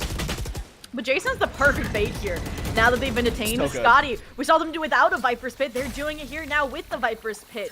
Jason back in fighting arms as well. They're just whittling away all of his Gecko utility, and it's a no man's land. You can't fight your way into this frontier. You can't recollect those orbs. So this B hit, this B pivot is going to be that much weaker. And it's now non-existent. 5v4, yeah, it's gonna be tough, which I think is why we still see J. Cruel probing this pit on the C side, trying to make it a backdoor option, while the rest of the team's actually exploring towards A. Oh, and I love where Squirmer's tucked into one of the new corners behind the box. Zeke not expecting it, and now the entire map is on lock unless J. Cruel does something absurd against Scotty. I mean, he manages to at least stay out of his vision and is vaguely aware where he's playing. There it is. That's a site open for business, and a Viper's Pit thrown down in answer. Now at least a chance for Nightblood, but they gotta hustle. No, perfectly, but there it is, the Nightfall to try and deny the plant just with time, and no seconds to spare. Now a 2v2, still slightly favoring UCF in terms of the HP, but they have to navigate already. And the Viper's Pit is down because of a pick that went through. So just a straight up 2v2, but Excite just better on the timing and the crosshair placement. Now Beniper alone flies out, but Blitz sidesteps the bullet. Well done by Nightblood to keep us tied up. that was an excellent round. I mean, shout out to J. Cruel there, one of the players that Nightblood kept from last semester. Unbelievable awareness and timing to get Scotty. If J. Cruel doesn't get that pick, the entire round falls astray. And then UCF, like I said, was going to start to run away with the game. But now there's a chance for Nightblood. And they've even got a showstopper to keep the good times rolling. And we praise MBG there and J. Cruel specifically, but UCF did a good job of making sure every avenue was a lockdown to some 100%. degree. And if it doesn't hero plays like that, then there might not be that many more in the tank for NBG here. And I think that's why we're seeing now, instead of just one player defaulting exploring other avenues, you see two on the side of MBG. You have the Lurking Viper and the Lurking Killjoy, when previously it was just kind of one or the other. But here, once again, the Raze Fade combo, denying any kind of A main space, while JSP is kind of probing B, maybe even setting up for a little C split action. I mean, the showstopper here would be Scotty's worst nightmare in theory. If JSP just waits for this orb to go down and then flies out onto the site. So you can see Jason coming over to support, but Nightblood don't like the timing that they got. They're afraid of, I guess, a bit of a heavier rotate, despite the fact that they know that there's at least 2 out rubble. So those players would they would take a pretty long time to get over to C. So yeah, eventually Nightblood figure this out, and they're going to go for that full hit onto the C site. Scotty, I mean, it's been nice knowing you, dude. Hold on. And this time they have all of the Gecko utility and the showstopper. Somehow, though, Scotty's still alive, still holding on. And just like every plan, MBG crumbles to the ground. Oh no, there's that. The showstopper didn't even hit Jason. Like, if the showstopper hits Jason, like, you can maybe like forgive that play from Nightblood. But JSP leaps on. The Dizzy gives the info on I think 2 players there, and JSP doesn't hit the easiest one. He instead goes for Jason, who was tucked in an angle and able to avoid that showstopper. Oh, that's tragic. That was Nightblood's chance to really gain some firm momentum. Now they're out of money. I mean, at least they're putting some sheriffs on the board, but you can see that they just want to go fast and loose in this round and get back to guns. And it's an interesting triple stack, too, from UCF. They kind of, like, misread where they thought that the gamble stack was going to go here with the Deegs. So they're relying a lot on Jason here with this Killjoy setup on to A. Finally, we're seeing, I was going to say, maybe we're going to see some tree presence from MBG, but no, it's just a trick of the ears, trick of the sound cues, as A main's still the effort. It's pulled the rotations over, so they might take your advice from few rounds prior. I mean, but the difference is there's more UCF players standing, and 2 of them are lording over B right now. So there's not really a good option for Nightblood in this eco round. Very much have just lost complete control of the map. And I mean, it was even Zeke, their Killjoy, who's down. So they have no information as far as behind them in their own spawn. So they have to commit to A. Braving the minefield of Killjoy mollies. They're at least going to be able to gain space, gain a plant, potentially, unless the flood from Hobbit comes in a few seconds faster. And as it is, there it is. The Season 8 combo as well might take care of the planter. But still, plant money secured, and now Beniper is suddenly the one on for an ace. Jason could be the one to steal it away, though. It's just been ace denial after ace denial. These rounds that UCF was able to secure, and a flawless one at that. Yeah, we got a lot of 4Ks. At least it's plant money for Nightblood. There wasn't going to be much else that they were going to be able to do there. But you can see just how confident Beniper is feeling right now. The way that he waltzes into the A site, completely alone, by the way. There was nobody there supporting or playing, at least within close proximity to Beniper. Sure, if he dies, it's not the end of the world. His gun isn't even really recoverable from where he's entering. But the moxie to just be like, yeah, I don't really have info on site. I'll just fly in and kill 3 people. Yeah, it's fine. It works for me. And now, I mean, showstopper in hand, lockdown for Jason, matching the one that Zeke has had for a round or 2. Things are not getting easier for Nightblood, and the question is what do they want to actually try and pressure towards? Because UCF have adapted. They've moved their 3-stack over to Mound, and Nightblood, that was previously their favorite section of the map. Look how much more utility they're going to have to expend trying to contest this. So instead of doing that, they're just going to sneak JSP up. That's a dangerous place to play. So much waiting in the wings for UCF. I know. I thought it was just a eco route adaptation, but you're right. longer than a round, and it's paying off here now on the rifle versus rifle action. Still, though, numbers barely leaning in MBG's favor, pulling more rotations as well over from Jeff. So we're again going to see There's a lot of Jason. map control. Yeah, J-Cruel and Zeke both have tons of info here. So it's going to be an A hit. And meanwhile, Zeke is just going to watch for rotates going through B. And if the A hit doesn't work out, then you have a beautiful pivot because Zeke is controlling this section of the map. I mean, even they're able to rotate over to B, so the exploration party can go outside of Mound. So as soon as this Killjoy utility goes off, though, we're going to need Zeke to go huge, though, before that even happens. Is the timing wrong?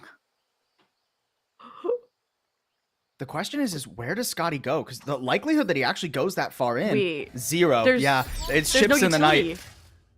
But that means Zeke is going to creep all the way through here. And I don't even actually, even the timing on the Killjoys isn't going to match up. Oh my goodness. And now, Nice. because the Killjoy's out, there was no utility on the flank. So now, with the Omen and the Viper for UCF are undetected here, A main at the moment. But J-Cruel now has cracked the plan wide open, activating JSP and Excite on the site. To try and defend now in the 2v2. There's a lockdown in play, but probably not enough time for it to take effect. As I see that, they're still going to invest it. So we'll see if it ends up mattering in the end. They're just going to brave the storm weather. The timer. Will it pay off in the end? The nade might just No save the defuse. round. Yeah, there's no time left, and Jason's forced to run away and save. I mean, Nightblood are going to lose both their rifles here, presumably, though. Yeah. And they didn't have much money to begin with. It's a round win. They're going to be okay economically, but that keeps them pretty fragile going forward. And even that, it's going to be some light armor and bulldogs. What a weird round, though. This is one of the rounds I love Collegiate Valorant for, because that was just absolutely nobody on the map knowing where anyone else was at any point. Other than the first 30 seconds where you have the fight toward Mound, after that goes off, everybody is just confused on where everybody else is. It reminds me of a quote from Jake, the now C9 player, but a year ago he was playing on UST. I talked to him and he said, yeah, I prefer playing tier 1 teams actually, because sometimes collegiate teams just make weird decisions and weird calls and it's impossible to read. That was both UCF and Nightblood doing that in that round. No, completely. And I mean, the Killjoy is usually the one. It's like you either hold the flank or your util does, but they just happen to be their occurred. So Exactly. UCF, I wish they had wrangled that back because that would have been even better. But for once now, they've kind of changed things again, right? The Killjoy utility now a little bit further forward instead of deeper in the Skype for Scotty to play around, while they don't have as support from rotations available. And that's probably because they expected this lockdown. They maybe expected a more aggressive site take. So it's going to have to be a retake strategy while Scotty buys some time. Do you fit there? They do. Okay. Oh, just barely. That's actually huge, though, because now Scotty can really annoy this planter and throw snake bites in as well. It's just going to be presumably a lot of damage, but Nightblood have actually sidestepped most of the util, so they're looking pretty healthy in this full 5v5 retake. But the showstopper could shatter that Serenity. And here it comes, the satchel's in, but the group at amazing timing. So it's completely shut it out. Zeke the one to drop them with the Guardian shot. That economy not showing its repercussions in any way, because every shot is landing. And if their economy was suffering the round prior, it should be uprighted as they tie things up at a 5-5. Absolutely beautiful round from Nightblood. I mean, that's just the most clinical that we've seen them thus far, right? The most confident. They haven't really hard committed to a site like that thus far. So UCF, they get thrown off a little bit by it, I think. Nightblood have spent most of their, early rounds, the first minute of the round a lot of the time, poking and prodding and figuring out where they want to rotate to. But that time they actually just straight up send it with a lockdown. And even though I thought that UCF had the right idea, Nightblood completely prepared. I mean, what a beautiful dizzy by Excite to completely shut down the showstopper. All of that space is denied. And now Nightblood are in for a pretty competitive half at the very least, and maybe even a half they come out with an advantage from. They are on the attack. You do expect, especially in Collegiate, for our attacking teams to be doing a little bit better. Obviously, Lotus has changed some, but nice work. That limits Nightblood's options. That's the first time they've breached the A main barrier kind of into the attacker's spawn. I like it. But it's also the first time that MBG is truly rationing all of their resources towards a potential B main hit. Beautiful timing on that toxic screen. And just a little bit of a tap on it too to get Squirmer into position. And now Nightblood, again, they're running low on options. Ooh, that timing was a little bit tough. Oh, but Viper's timing is 10 times better, able to take out both players. So now the last two remaining quite fragmented, split up. You have to take the one away to wrestle things back in, and Spike's just in the site, so there's no options to be made. There's no rotation of, especially since the From the Shadows isn't quite on the table just yet. So And that was tough too. Blitz uses the paranoia and is like, well, let's go, let's swing, and then a smoke comes up. Rudy denying him any value of that. And Blitz is like a few off from the shadow. Wait, no, they just used it. yeah. Tried to saving. Yeah. A save here, I think, is a good idea. Again, that economy a little bit fragile for Nightblood, and we are going into the last round of the attacking half. But the chance to grab a lead has slipped away from Nightblood, at least for now. All right, Paul, you said you expected a 13-5 favoring UCF. I'm going to out Hey, that's not on the record. That was before call. There's no proof of that. All right, I'm going to be honest. Truly, I just wasn't familiar with Zeke's game. Like, truly had no idea. Zeke themselves.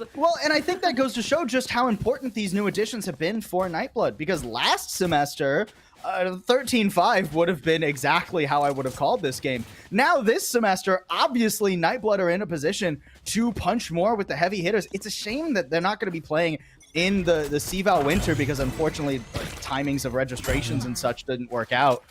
Because I would love to see them up against some of the other best in the South in CVAL, but at least we get to see it here. I'm excited to see what Nightblood can do in this last round. Showstopper and Thrash available as they get some space toward A. But again, it's not one of those heavy committal rounds. Back to prodding our Nightblood.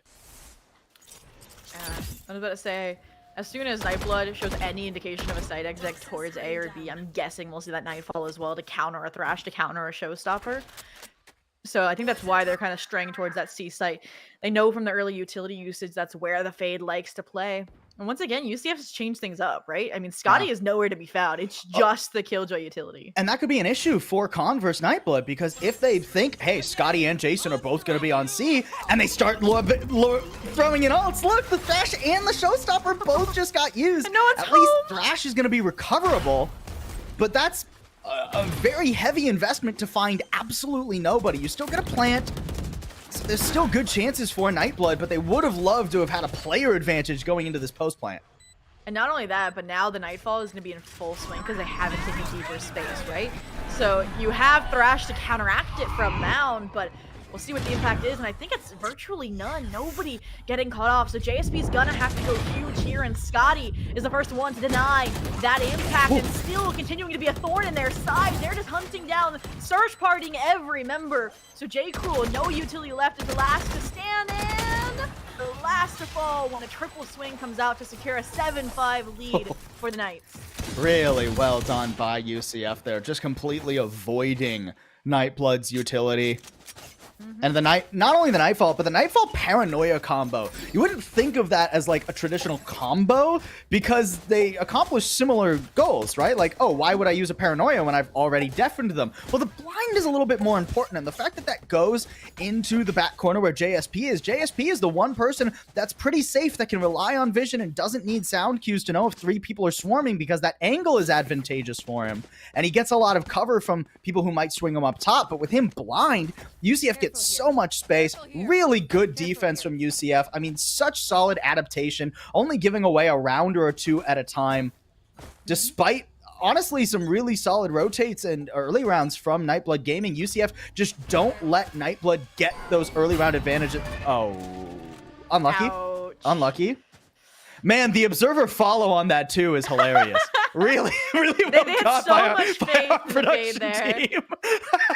So much Poor faith. Squirmer. It's okay, Squirmer. You're not used to the fade. You'll get that. You'll get that on the next try. I just think it's even more ironic because in Agent Select, I was like, I wonder how Squirmer is going to do on the attack. I feel like the Gecko is better for attack and the Fade's better for defense. And I don't say that proves my point. I'm joking. But yeah, that's what it is. Though. It's really just the lineups. That's why Fade is better on defense. You don't got to worry about those lineups as much. Oh, man. But they'll just wait for the timer to recharge. Like, that's a benefit of it, right? You get the time recharge. You don't have to physically recollect it like you do at Dizzy. And UCF actually have a pretty advantageous just contact play to A. Yeah, there's absolutely nobody home, so this will be at least a spike plant and a 5v5 here. And they've used very little utility. It's really just the Haunt that has gone down yet again. This is going to be pretty difficult for Nightblood. Zeke, you got 4 last time, buddy. 2 pistols in a row?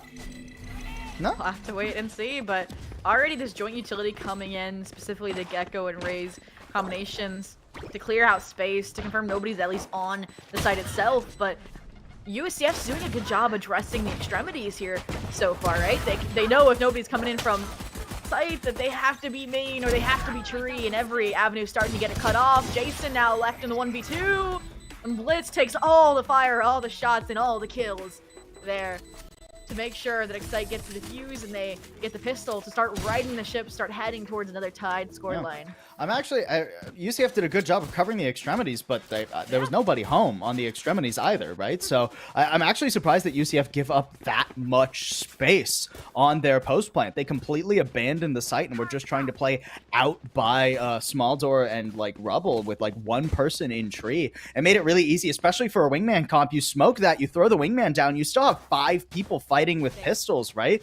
I don't think that's something that UCF should keep doing as they go through their attacking side. Obviously, it's just the pistol. It's not the end of the world. They do give Nightblood a chance to tie up the score early into their defensive half. Yeah. Look at Squirmer too. It just doesn't even try that lineup a second time. Just walks all the way out and then throws the Haunt. Like, I'm not missing it twice. Look, I'll go back to the practice after this game, but we need these Haunts to work. I mean, if you're used to playing Sky and having to now play Fade on this map, I can see the adjustment period they'll have to endure, but this is a change as well. NBG, when they were on their second round after losing Pistol, they didn't buy anything, you mentioned. On the other side of things, though, UCF is a more aggressive team. They're buying up these deagles. They're trying to get the second round conversion. And Also, taking they're it on to a the site attack, like B, so they get plant money, right? So that helps. And taking it to the B site, I was going to say, might work out for them, but I wonder what caused him not to commit to the B site there. Well, like, right what now, indication? Is it how deep Scotty is? Scotty's positioning is certainly part of it. Honestly, what UCF are doing right now is they're just trying to see if they can find anyone isolated, right? They're moving as a pack of 4 and letting Scotty get this lurk. Because if Scotty dies, they'll just commit to wherever they are. And if Scotty doesn't die, then potentially they get a pick on someone playing a bit too far forward. They're trying to catch a mistake from Nightblood, but in lieu of that, just another free A site. This time, I wonder if they'll play a bit more forward. Yeah, Scotty, get in their face. Yeah, oh, okay, everybody go up there, yeah! That's what I like to see! Friendship, and then it's gonna be a Blitz on the receiving end of that, but, you know, live by the sword, die by the sword. If they jump off a bridge, they are coming with them, and Blitz is the one to deliver it. Squirmer try and hold on, but only a classic, and we have seen so many 4Ks, but no aces, Paul. When will it stop? You gotta work for it. Gotta earn it. These teams, they don't give over aces. They don't give over even a second of time to the enemy team. And we are once again tied up. Man, this has been so... Look, I think best of ones can often not show the true prowess of these two teams, but I think we've been getting an excellent showcase of how these two are going to be looking going into the spring semester, going into 2024. Now it's rifles for UCF. Now the question is, I want to see, honestly, I want to see a little bit more pace from UCF. I'm used to UCF being a pretty aggressive team, especially in the early round. I want to see Beniper taking some fights. Squirmer, give him a good haunt. Let Beniper get in their face. But it's actually MBG the one searching, getting aggressive, with Jason being at the receiving end. So once again, the one to have to strike back is UCF. They get the trade at least, so playing field's level, but now you don't have that flank watch anymore for a post play. You don't have those mollies to rely on. MBG though, kind of similar situation. You don't have that main retake tool. You don't have that raise. So you'll have to lean into the Gecko more, into that initiator utility. And Nightblood are giving up so much map control. Like in all 3 lanes of the map, Nightblood are sitting all the way back on the site. Now, in this round, they actually have 3 players home on A, so it will not be a free site this time around. UCF have pivoted back over to at least where they've been able to get the plant the last couple of times. But they have to flush out these defenders effectively. Yeah, and with 45 seconds and counting on the clock, it's going to be a little bit of a time crunch, but I like the dual aggression through tree because it forces J. Cruel to split their attention, to allow this site to come through in a 4v2 advantage now in the cards. And Bniper taking the fights that you wanted them to take. I mean, Plant. That's just dirty too. Rudy calls bad smoke. There's a crack on the right side, and Bniper goes, "Oh, really? Oh, I'd like to fight someone there. I'd like to use that bad smoke to my advantage." Unbelievable stuff. And that's the communication that we were talking about. UCF, they're so familiar with each other.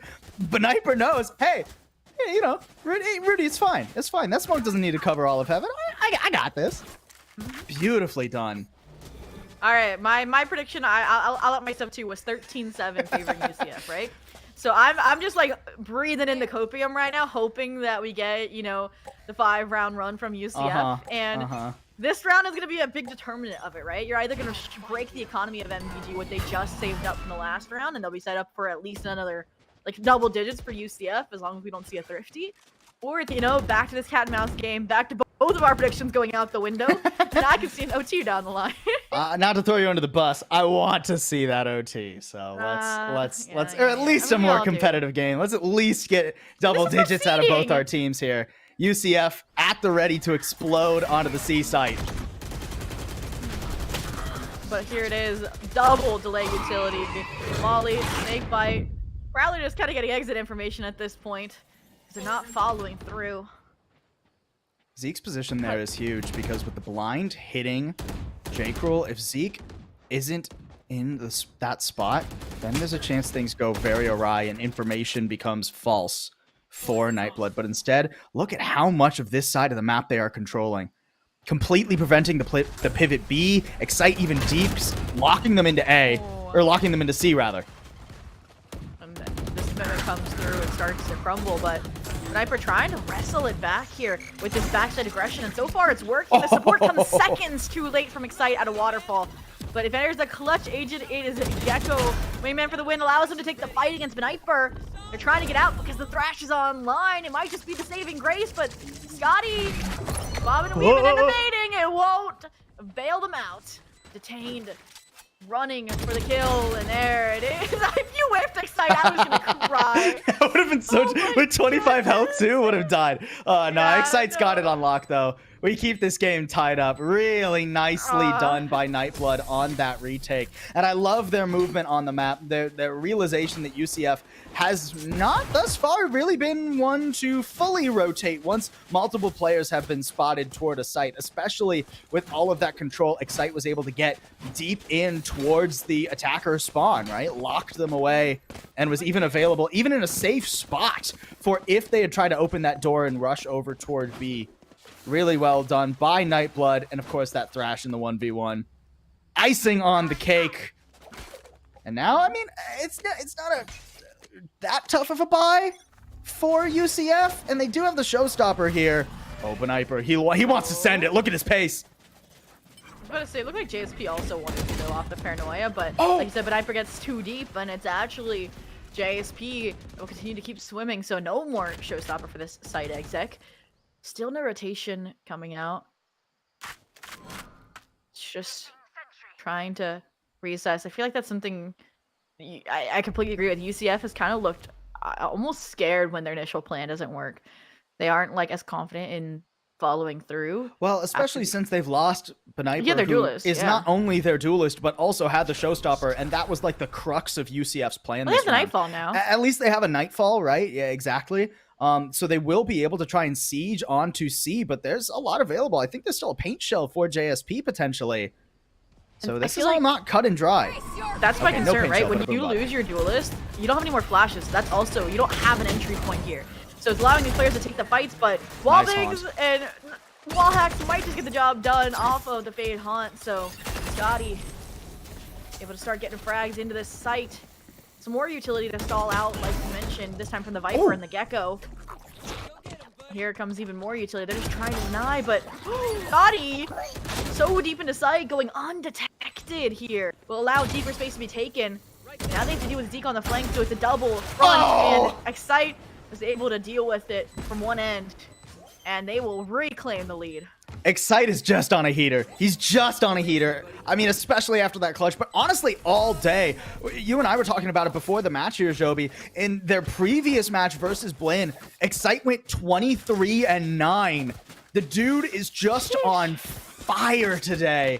And with Zeke doing so well, I mean, the timing on that flank was absolutely perfect. When Zeke gets to Rubble, that's when UCF were really focusing on Excite. It's like, hey, we know where the Gecko is. We have to try and take this 3v1 even before Zeke shows up, but he gets there just the right time with just the right angle. And UCF, there's just no way that they can swivel their heads around fast enough to deal with all the different threats with how low they were. Now they're on a full eco, and Nightblood are looking to take a pretty hefty lead, unless Beniper does something crazy with a showstopper and it ends up getting some guns here. Nightblood are about to get the first significant lead of this game in a while. Yeah, but we know not to count UCF out, like you mentioned. Showstopper still in the mix. Look at all the JSP's really low, in the wall bank. And I think, are we finally gonna see, an all-in towards V after faking A? The answer is Showstopper's in, but when you see a Showstopper, use W key. That is what J. Cool is trying to teach us, and it has so been taught. They will get shut down, though. I think they've done just enough damage here to UCF. Beniper, buy a new mouse. That had to have been him clicking, and it just didn't click. Like what just happened? Okay, I mean, Scotty and Squirm are trying. This round has descended into chaos so quickly. Zeke's still alive, though. Full HP. They're still swinging. And they got the timing on Squirmer. I don't think they're gonna. Oh, does the pit save? This is insane. They use the Showstopper. They do. I don't think they're gonna clear that close corner, though. No, Zeke. And it's forcing them to vacate the pit too. They might have thought they cleared everything out, but Scotty lines them up, takes them down, and Zeke collat in the Viper's pit for Scotty to keep UCF in the running. Nah, man, not the timing on the Viper's pit. They're both so low, and the Sheriff collat to finish. The double body, dude, with the Sheriff. Nah, Viper pit. Oh, I miss Collegiate Valorant so much. Sophie. This is the sort of insanity you only get here with these teams. Just an absolutely monstrously dumb round, and I loved every single second of it. From Beniper having 30 seconds to use a showstopper and not being able to click, to an insane pivot from UCF. Now, I mean, Nightblood are actually hurting their economy a little bit.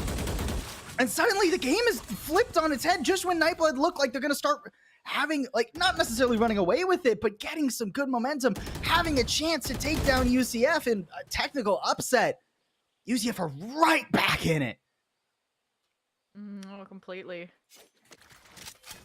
And it's just, this round, yes, there's 2 lockdowns to work with, so we're going to see hopefully those come to clash, but Zeke's going to be at the receiving end of some pressure and realize that they need the all-in strategy for the team, so they can't take that fight. They can be the denial here if they want to, since all the players for MBG flooded the site without thinking about it. And there it is, the counter of the lockdown destroyed. The site's also on an island, every player having to take their solo fights. JSP winning at least one of them out. But that's enough damage done. UCF doesn't want to commit to this A site. Yeah. So the B rotation comes through because of how deep. Look at where Scotty is. I love this call from UCF, right? Rather than running headlong into a site where, at least 2 are hiding, instead leverage your guns, leverage that extra presence that you have on the map, and force Nightblood into an actual retake. And that makes it pretty much impossible. I mean, guns have been recovered for Nightblood, so at least there's rifles for these 2, but there's just no chance that Blitz and JSP actually pull this off. And actually, they're just going to go straight up for the save, it seems, almost.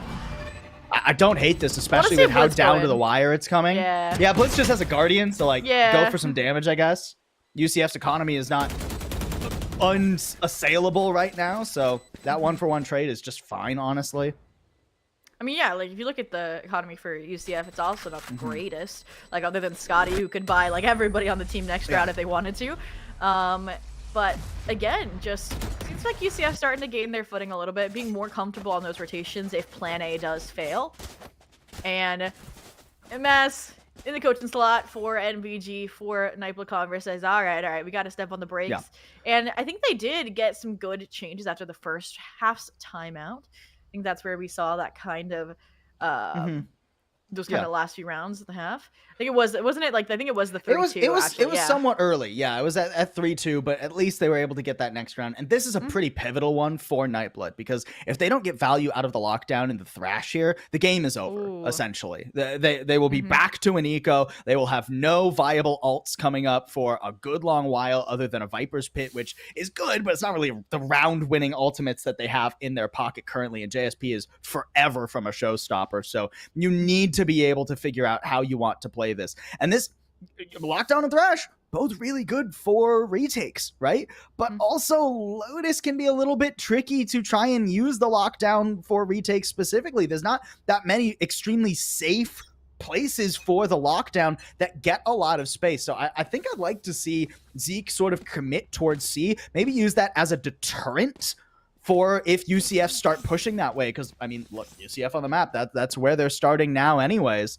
And if you can use the lockdown to force UCF away, then things like the thrash become ever more valuable, because you've limited the amount of space that UCF have on the map to hide away from that pivotal ultimate.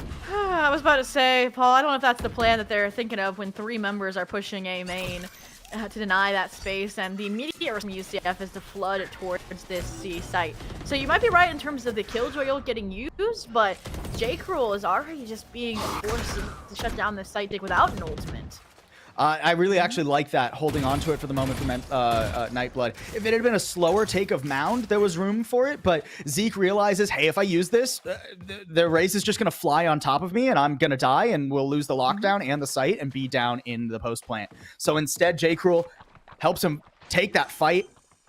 Does Squirmer push for more here? No way. No, I like them doing that, because then you can't put the lockdown in Waterfall, which would cover the entire site. So I'm wondering, like you said, where can they put the lockdown at this point? And with 3 players this deep into CT, I think the commitment from UCF there on C. I hope this isn't an overcook, because all these players are B-side leaning right now. So they can flood a retake here. And there it is, off the thrash. That's exactly what they're gonna do. Didn't get the detains though. Doesn't matter if they can just win the fight. This is exactly what they're doing. Every player winning their ones off of J-Cruel's triple. And we are once again tied at 10-10. And I mean, I said it during the round. I'll say it again. I feel like UCF overcooked that round.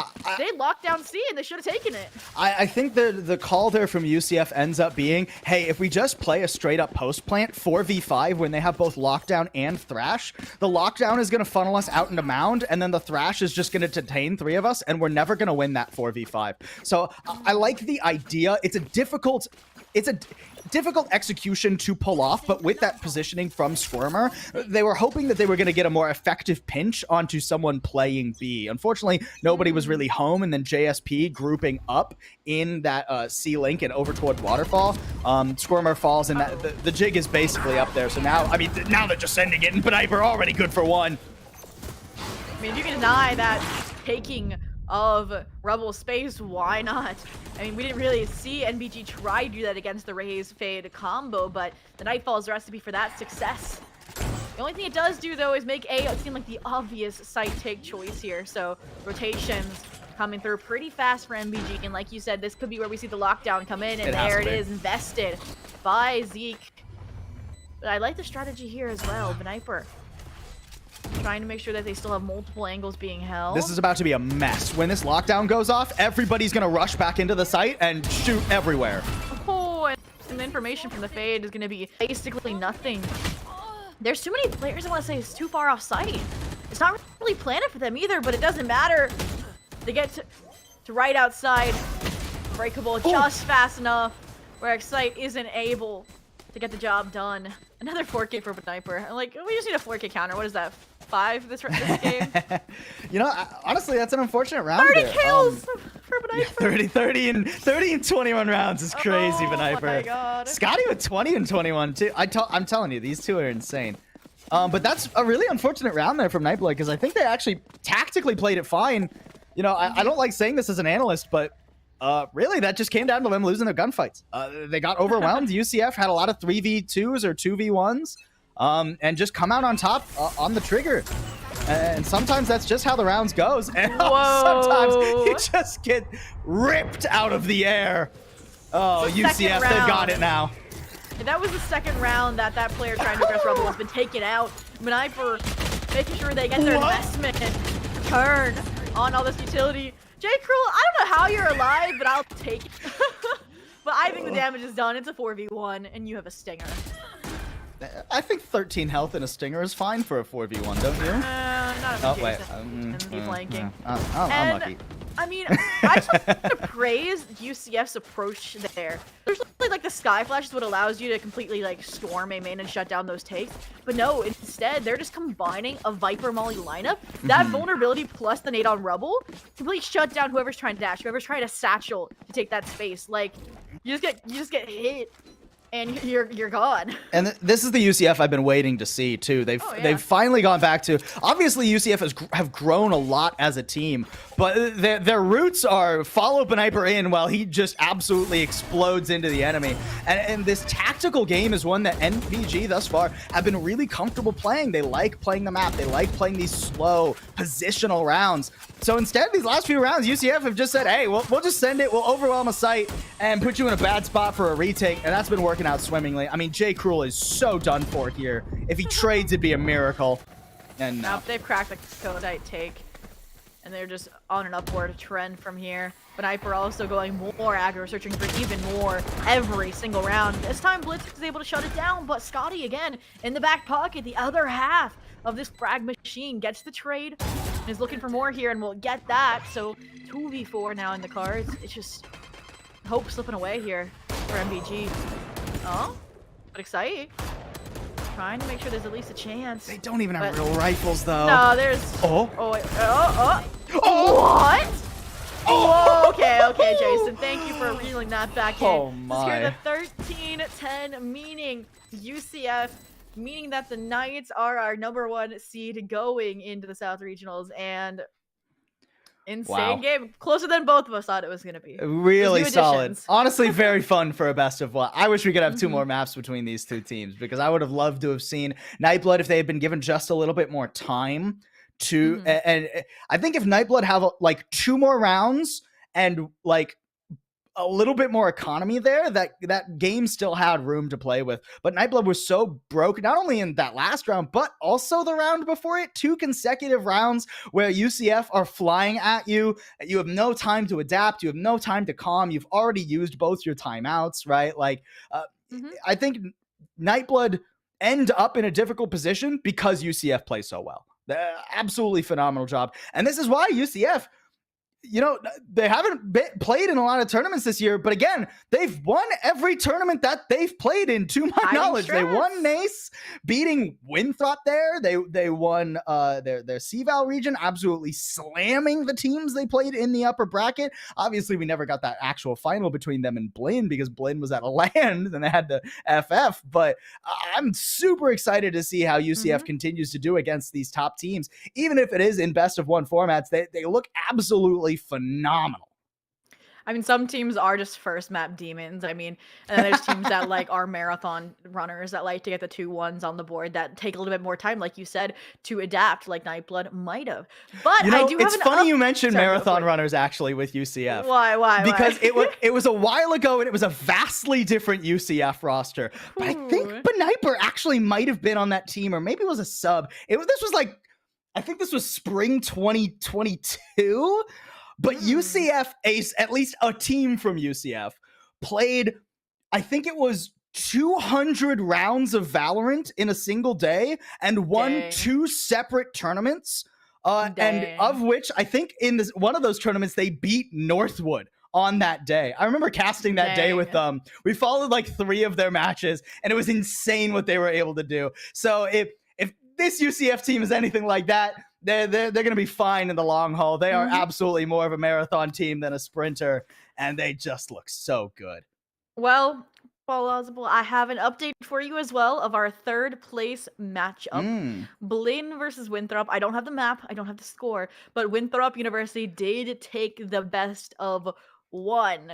So the repercussions for that sub definitely feeling like they're hitting a little bit for Blinn, but I expect them to come back hitting. Maybe it's all part of the master plan, you know? They're going to sit pretty with their lower seed. They're going to kind of shift through the qualifiers, but either way, is there anything else you'd like to say? Man, I'm just excited to see what the actual regional looks like. We got so Oh, many yeah, good teams. definitely. Like all 8 of these teams are absolutely insane that we're going to see. This was just a little taste, a little Yeah. preseason for you. And then of course later on this year we have the full CECC Nationals tournament. I mean, it's just going to be a good time. It's going to be a good semester for collegiate Valorant. Yep, definitely. And if you loved the teams that competed today, the 32 of them in the CECC South Regional Qualifiers, then stick around because next weekend is the CECC West Open Qualifiers. So kind of from one coast to the other. And I personally love seeing, how the strats differ between the different regions. And like you mentioned, then you can compare them before we clash at Nationals. Yeah, it's dope. I mean, there's a lot of good teams in the West right now too.